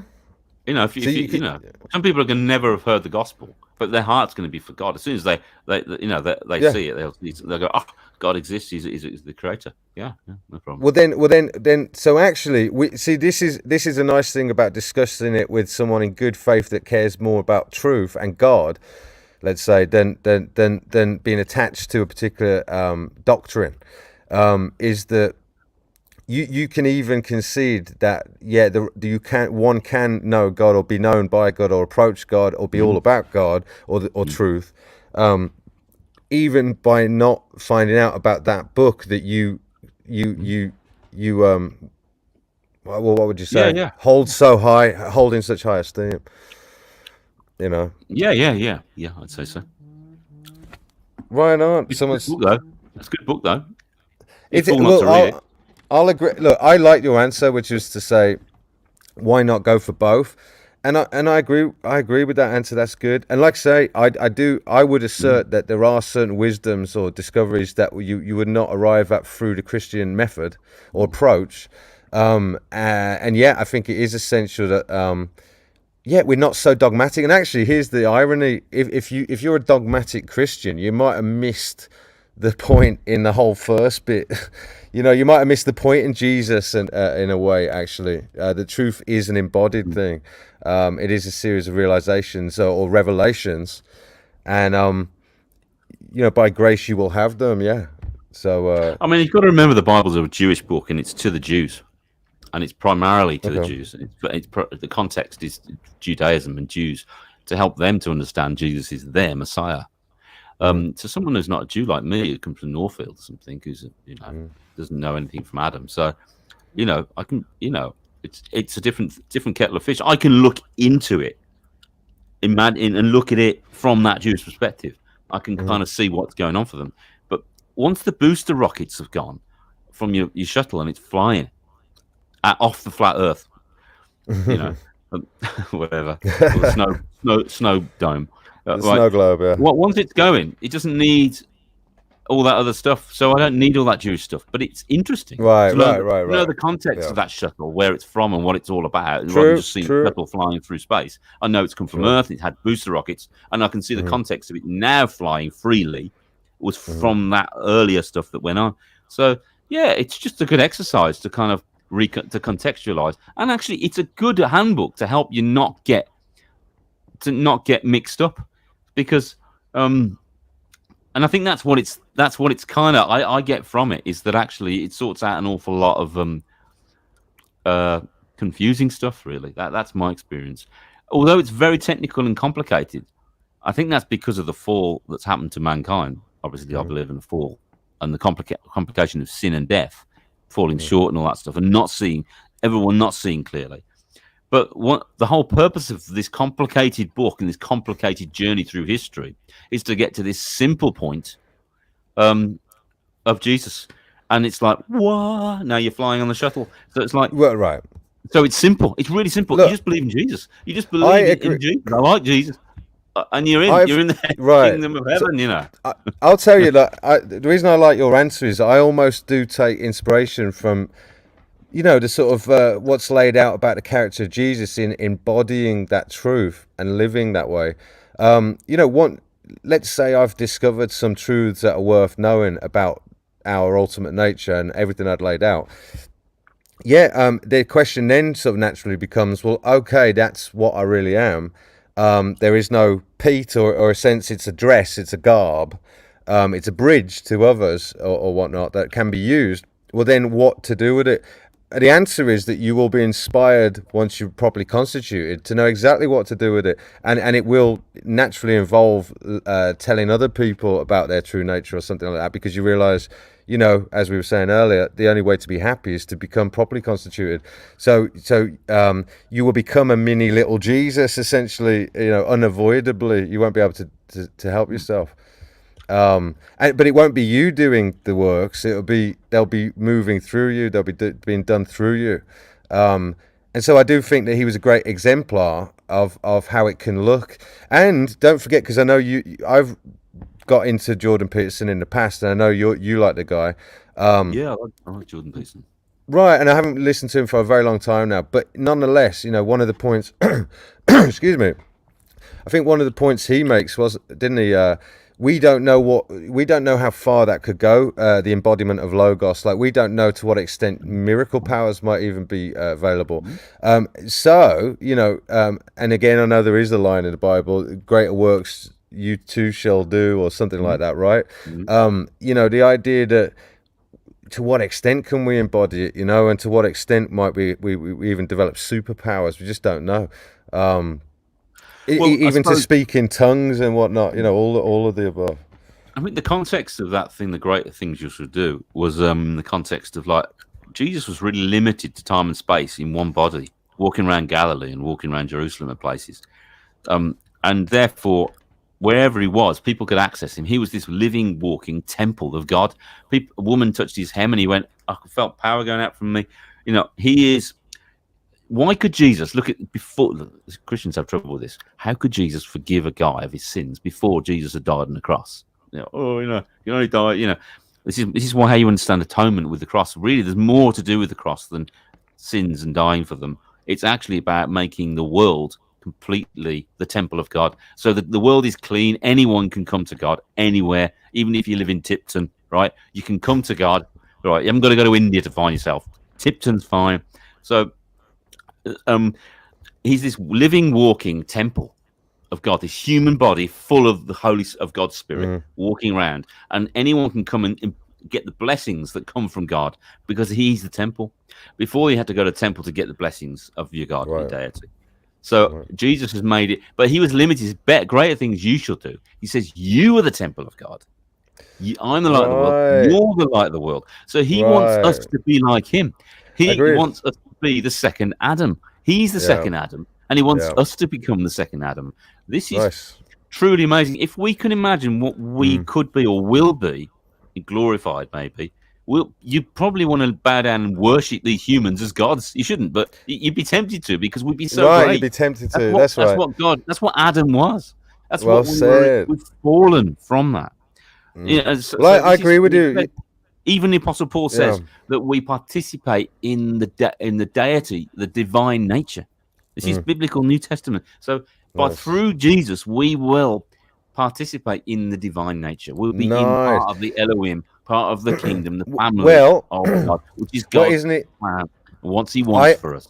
I agree with you that what an enlightened society it would be if we were taught to embody this, and that this is our highest purpose. And we put that atop our priorities. You know, what men would be like. You know, you always hear women asking where are all the good men. You hear men asking where are all the good men. They're not here, because most of us aren't properly constituted, because our culture does not produce enlightened men or enlightenment. You know what I mean? So, and actually, mate, even you sharing those lines, like, of course, again, was it the preterist? Yeah, preterist. Yeah, the preterist view, I believe, holds that, you know, most of the revelations were already sort of bore out under Emperor Nero, and actually there are some lines that you can corroborate, saying that these things are soon to. What was the line? These things are soon to take place. Soon to take place. Jesus said, "This generation." Now, what he didn't mean the last 2,000 years generation. He said, "This generation." This is 40. A generation's 40 years. The generation that spent 40 years in the desert came out of Egypt, and he's talking about the generation of 40 years from John the Baptist baptizing Jesus to 70 AD. It's exactly 40 years. And he even says, even says, didn't he? Some of you will not die before these things come to pass. Before you see him coming, me coming in glory, the Son of Man coming in glory. So that has to be if it's not, then is Jesus a false prophet? And Paul is the whole thing. You can throw the whole thing away. So the view is right. So the view is, therefore, that a lot of revelations, you know, unlike many would have you believe, that they already took place under Emperor Nero, and that then you had essentially a time, because apparently 1,000 years, you were explaining to me yesterday, means a long period of time. It doesn't necessarily mean a fixed period of time. 999 plus 1. No, it doesn't mean that. It means right. So for a period of time, either way, possibly 1,000 years, we had the sort of dynasty of Christendom or something, where you might have had an enlightened society. A lot of the architecture might bear out that our forgotten history was actually far more enlightened than we've been led to believe. And that we've gone into almost like a new dark ages here at the end of that, whenever the end of that period was spelled. Could be. And it could be that we're entering into the last phase and whatnot of Revelations. But either way, the bigger point being that, you know, you can see it, that if Christ really did establish a new way of understanding one's constitution in God, with the divine, and demonstrated it, it would have been quite revolutionary, definitely, because you look at lots of other traditions, you just can't find that sort of approach anywhere. And if men knew actually how to constitute themselves, and we entered into this period of enlightenment, you know, wow, you can only imagine. But you would have to say, no wonder the establishment, the elites might want to, if that were true, might want to confuse us about our true nature, you know, what our true divine nature really is.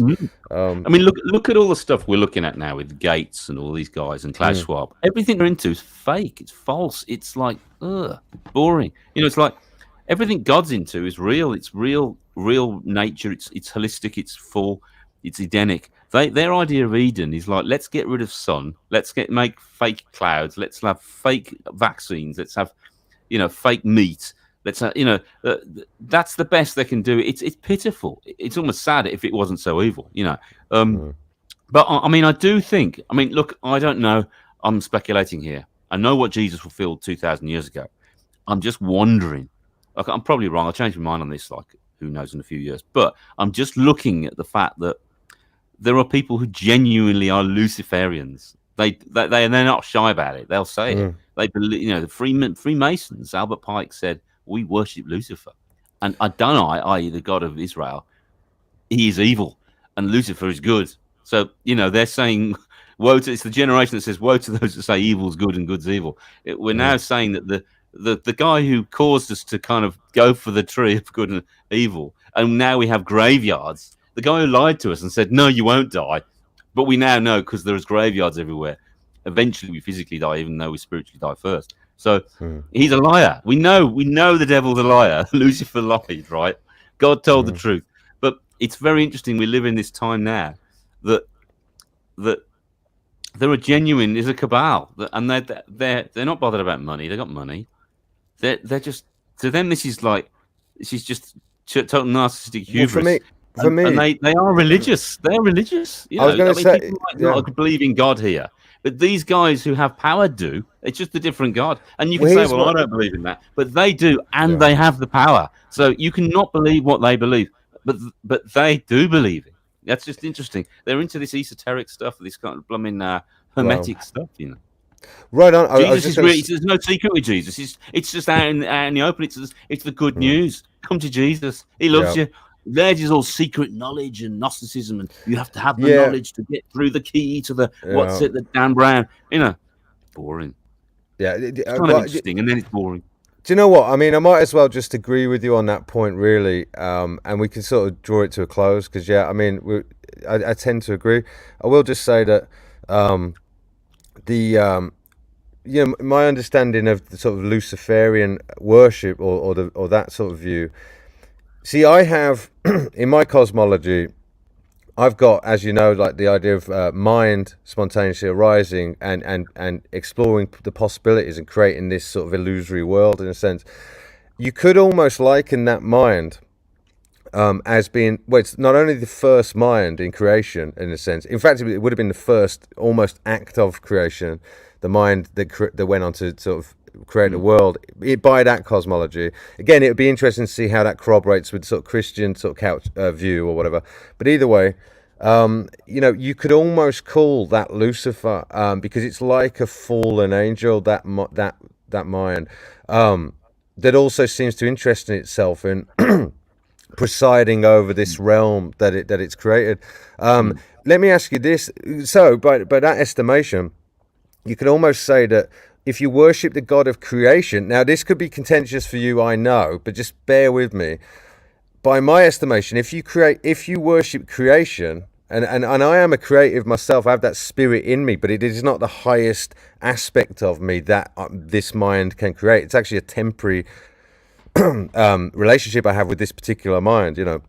But the point is, if you worship, it's almost like the elites worship everything dual or dualistic, you know, the world of light and dark, the sort of the world of creation, and it's almost like they want to set up a home there and be eternal there.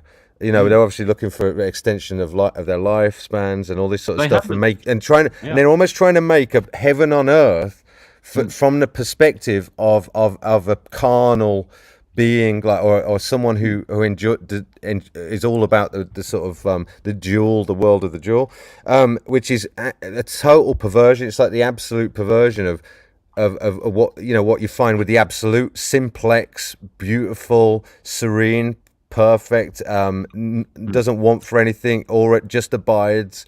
And I'm talking heaven itself. I'm talking the absolute, the true nature of God that wants for nothing. It's interesting that the elites seem to worship that other spirit, that other sort of side of the equation, creation. So I know that doesn't quite chime with the biblical, what the Bible lays out, but it is somewhat complete and satisfactory to see things in those ways, though. I don't know what you'd think of that. Well, King Solomon was wise in his early years in the Bible. But in his later years, he got into a lot of the Kabbalah comes from King Solomon. So a lot of what kind of comes across as satanic, Satan kind of stuff, and all this kind of esoteric stuff, it's Enochian kind of magic stuff. It's the stuff that the Watchers taught humanity on Mount Hermon when in the Book of Enoch, you know, and the stuff about the Nephilim. And they taught humanity. Have you ever wondered where man learned to get a rock, melt it down, and turn it into a sword or a shield? We were taught that by not the Tree of Life, but from another source, from the Watchers. So these demigods, these Watchers, taught humanity. This is in the Book of Enoch. The Book of Enoch's really interesting. Don't worry. Hey, you can go and read it because it's not in the Bible. If you have trouble with the Bible, go and read the Book of Enoch, right? It's great. It's really interesting. It kind of pads out Genesis 6. And I'll just tell you, Christians don't like the Book of Enoch. Then you can go and read it. You're free to go and you can rebel. All right. Definitely going to read that book. Right. Okay. Just So to the Book annoy of the Enoch, Christians. it has all this. It shows where humanity is, how accelerated our depravity. If you read the Bible up until Genesis 6, we're not depraved. All right, Cain kills his brother. Right, that's a murder. But there isn't that depravity. But after Genesis 6, there's violence. There's expert in deception in war. There's all this stuff that we've learned, and esoteric kind of magic stuff and everything, which I've never seen that any benefit anyone. And that's what Solomon got into, and that's what Freemasonry basically is really into, the Kabbalah. Yeah, right. And so a lot of it comes from that root, and that's why they love Solomon. I went to my mum and dad's wedding anniversary once, and I made the big mistake of playing a couple of Neil Diamond songs. I'm sorry, I've repented since then. I will not do it again. Right? Okay. I was not being the true Andy, but I did it. And this guy sat opposite me. He says, "Oh, do you do nice singing there? I like Neil Diamond. Do you play Freemasonic lodges very often?" I went, No, I haven't done many lately. And I take it. Yeah, he was inviting me to go and have a little. He said, "Well, come and have a little ritual at my. I'm a king. I'm a master at this one down the Hagley Road. Come along. It's just amateur dramatics. You'll love it." I was really interested in going. Yeah. Oh, you went? You actually went? No, it got closed down. They're desperate. The fact that he's inviting me to be a Freemasonry shows how desperate they are. Andy Jennings, Blooming's mental health worker, right, and a gardener, becoming a Freemason. They are desperately scraping the bottom of the barrel. Do you think they're gonna? Do you think they're gonna proposition me, mate? I think you better watch out. You better watch out. I think when I get 2,000 subs, I'll have the Freemasons. Yeah, they're that desperate, mate. You know what? I'll tell them. I'm already a B Mason. I'm a D. Anyway, but I've got my own cult. But the thing is, right? I asked this guy at the table, and I said, "Look, is the Temple of Israel essential, really important to Freemasons, the Solomonic Temple?" And he went, "Yes, it's central." I said, "Why?" And it's esoteric. It's because of that magic thing. The Twin Towers, and all this stuff, and they're into all this esoteric. So the two, that's right. In Freemasonry, you got the two towers, don't you, or the two columns? The two pillars that hold up heaven and earth. The two pillars. That's it. It's right. It's a big part of the Freemasonic. So does that represent, like you said, in the Temple of Solomon, they had the two trees? Is that in it at all? It's partly that, but also to do with the two pillars in the Temple of Dagon, which Samson knocked down. They're into all this kind of stuff. They have an esoteric angle on it, a kind of cryptic angle on it, instead of taking the straightforward kind of, story. Well, exactly. So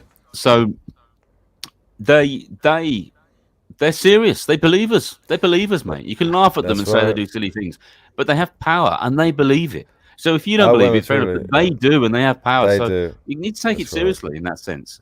Agreed. And so that kind of stuff comes from the Watchers and from Enoch in Genesis 6 and the Book of Enoch and other books, Jubilees and stuff. So that's the true. That's not the tree of life that information's come from. It's accelerated evil. So when Jesus came and did what he did more than just sort the problem out of Israel's idolatry and enable us to kind of access God in atonement again. He also went to war with the powers of darkness. And in the Book of Enoch, it mentions that in Enoch, the Watchers, God judged these 200 Watchers. Some of them got names, Simjaza, Azazel, and various other things were responsible for different things. They were actually imprisoned in Tartarus, which is this place which God had reserved for the judgment of the fallen angels, the Watchers, who did this dastardly thing. And they actually entered into a covenant to do it because they were afraid some of them were going to defect. And then they begged God to let them off for what they'd done. And God said, "No way, mate. You're going to watch your children die, the Nephilim. You're going to see them destroy each other." So God, says, "You've really stepped over the line, mate." And they're imprisoned. Now, Jesus, when he died on the cross for 3 days, in 2 Peter, it says that he went down into Tartarus, not hell, Hades, or anything like that. Because that's another story, what people call hell. But this is a place reserved for fallen angels, not humans. God hasn't made a place for humans to go to. We either have eternal life, or you don't. You don't. But for the angels, this place Tartarus is a place where they were held down. Now Jesus goes down, and he goes basically, no. You tried to get me. I just thought it'd be polite for me to come and tell you, here I am. You tried to get me, and I'm here, mate. And I just thought it's the only fair thing to do. Come and tell me myself. Do you know? I like Jesus even more after hearing that story. So do I, because that's what the Romans would do. The Romans would parade the people they'd overcome around the Colosseum and whatever, the Gauls or whatever. And it would be like a victory parade. Look what I've overcome. Right. Jesus overcame the fallen angels, which caused total depravity in humanity. And he's reversed the curse. The law to the Jews, which we think is awfully weird, when you read the law in the context of the Watchers and the fallen angels, you'll understand why God told them these weird commands in Leviticus. It was a polemic against the teaching of the Watchers, which all the other nations had absorbed.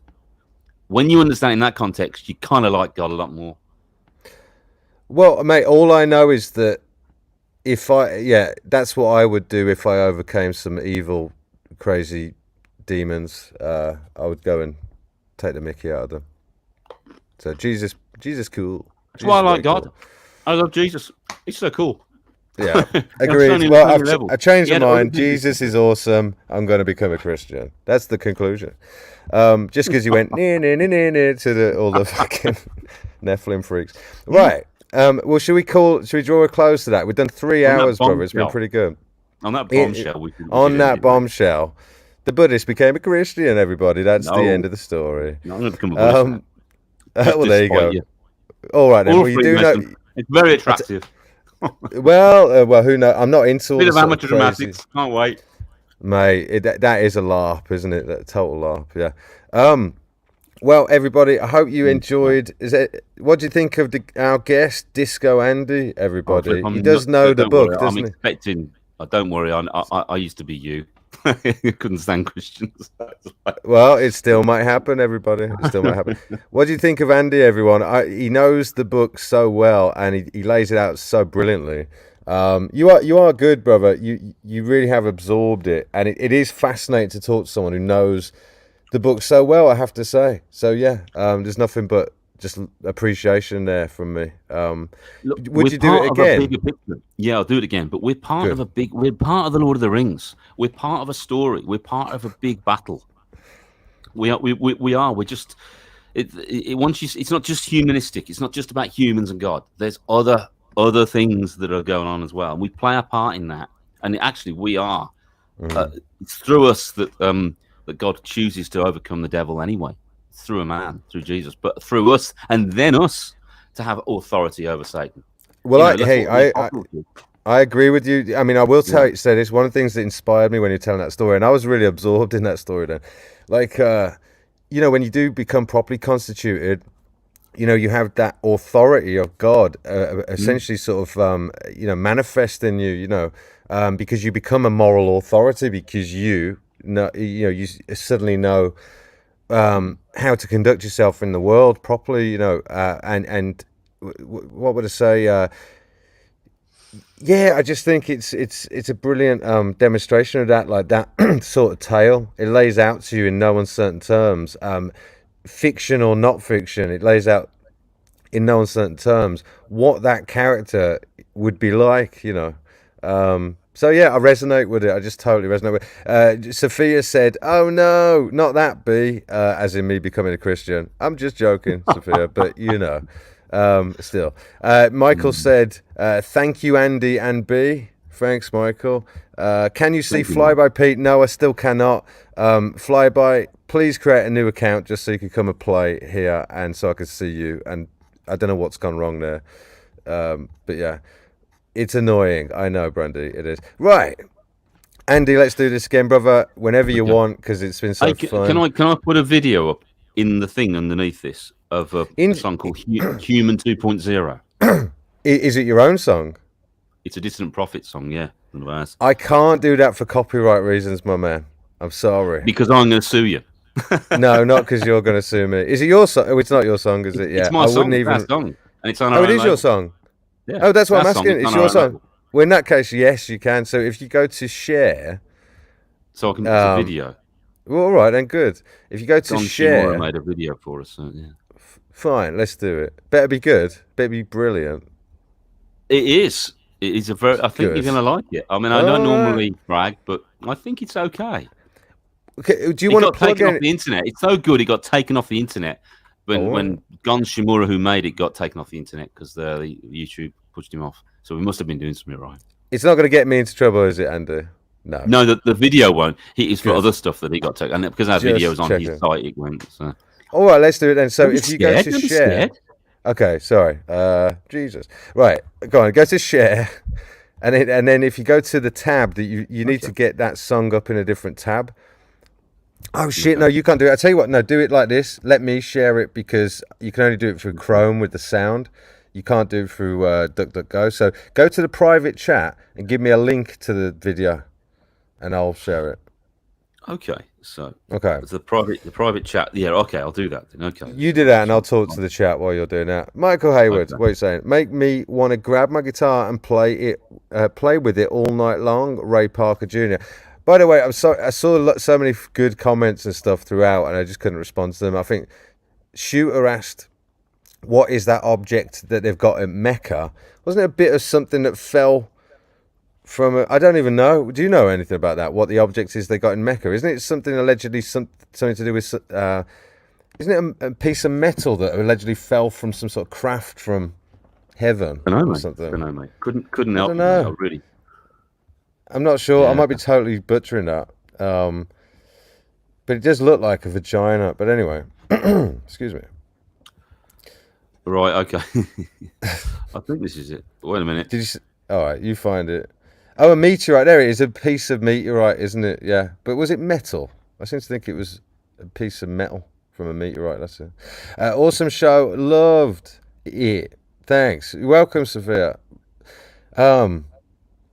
Well, like I said, me and Andy just have endless, brilliant, awesome conversations, and I just had to share at least one of them with you. But I think we'll do more of this for sure.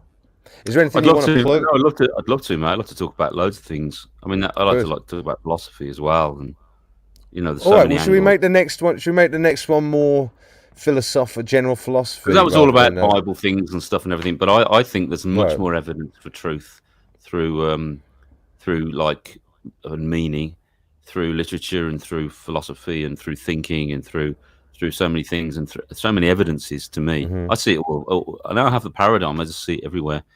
So yeah, I've talked about Bible and all that kind of stuff. But I think there's to me, I now see it in everything. I even see people's rejection of God as proof of God's existence. I see it in everything. I see it in form. I see in people trying to get away from God, like artists and stuff like Jackson Pollock and stuff, trying to avoid form when they can't get away from it because they have to set up the whole system and act as a creator in the process. I just find so many evidences for creativity and those patterns that point towards like the other form, the higher one, the transcendent version of things that we see in reality. So it's a wonderful thing once you start to see things everywhere. Once you decide to have that paradigm, Yeah. it's really good. How do I paste this thing? I've got a thing. For me, it's Command C to copy, and then to paste it's Command V, isn't it? Okay. Let me see. Am I right about that? I think it's Command. Well, that's on a Mac. Command V. Command C to copy. Command V to paste. I don't know what it would be for you. I've just copied that. Right. Copy. Okay, I'll try that and stick that in there. Can I paste? No. Boomer, Andy. Total boomer. What's all this confounded technology? I don't know how to use it. I don't know what's going on. What's this? Damn it, flyby. I wish I could see you, mate. It's annoying, I know. Can I embed something? No. Well, dude, I'll tell you what, look, should we do it the next time? Should we just play it the next, if you can't get it to me? That's fine. Like, copy that. That's fine. Unless you can get it. Have you copied it? Have you learned how to copy? No. I've copied it, but I can't paste it, so that's all right. Damn it. Can't you right click on the mouse? I can. Wait a minute. Of course I can. Right. There we go. Okay, good. Sorry. Hey. All right, we got it. So let me go to that. And it's called Human 2.0 by Dissident Prophet. Is that your channel, by the way? Yeah. That's your channel? Prophet.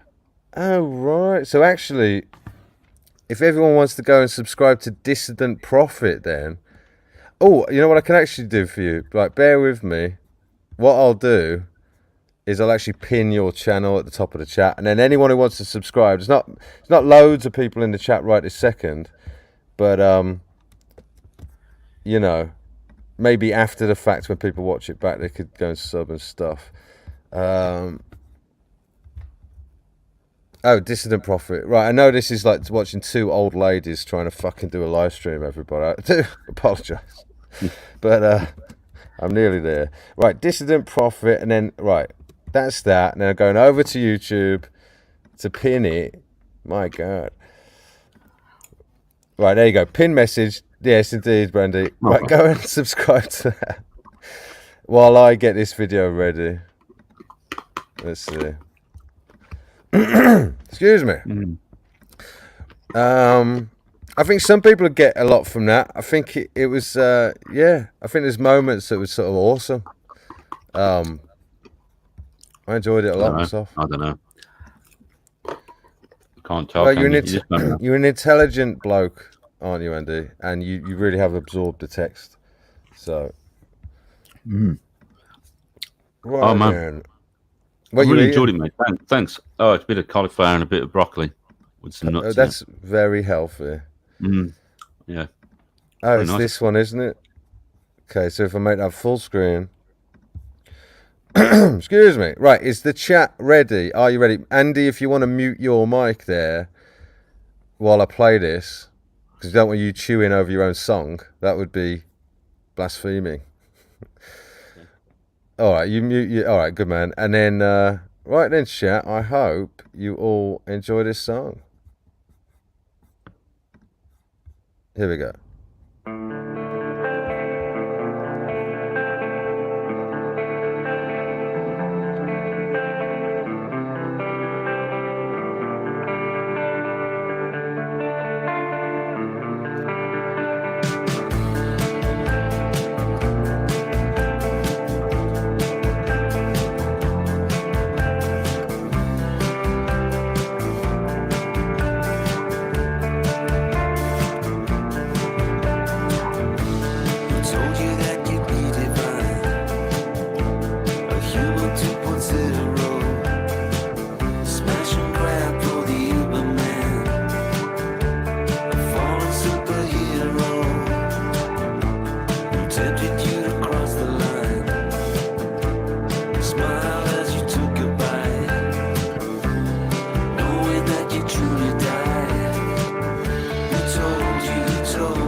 Yo, dude, that's amazing. Woohoo, everybody! Round of applause. Amazing. That Coolio, coolio. I was still playing it. Hang on. Dude, that rocked. That was good. Everybody enjoyed it in the chat. Oh, good. Oh, Okay. Are you did you enjoy that chat? Did you Yeah, enjoy it was all right, that? man. So, Yeah, it was good. so I did we're enjoy it. we're still live, Andy. We are still live. You're very good. You're very Thank good. you. Thank you. Well, everyone in the chat, we're gonna go. I love you. I know Saggy Paul loved it. He said this is good. Motors like that. Sophia was digging it. Michael said it is good. Are you God, Michael? Are you God? It is good. It was good. Yes. Amazing. Right then, Oh, thank you. Thank everybody. you very much. Thank you. Right. Everybody go and sub to Andy's channel. It's pinned at the top of the chat. Love yous all. I'll be back soon, maybe with a babble box or just a random stream. We'll see. But I've really there enjoyed you it, guys. go. Thank you very much for kind of listening, and I've really enjoyed being. It's been really nice, man. Thank you for having me. Respect, brother. Absolutely. Amish car insurance just got here. I just got here. Yes, you did. And too late, mate. Go and watch it back. You might enjoy it. I don't know. Saggy's sub to your channel, mate. Amish saying bye. Sorry, Amish. And indeed. Right. In a bit, fam. I'm just going to say goodbye. Goodbye.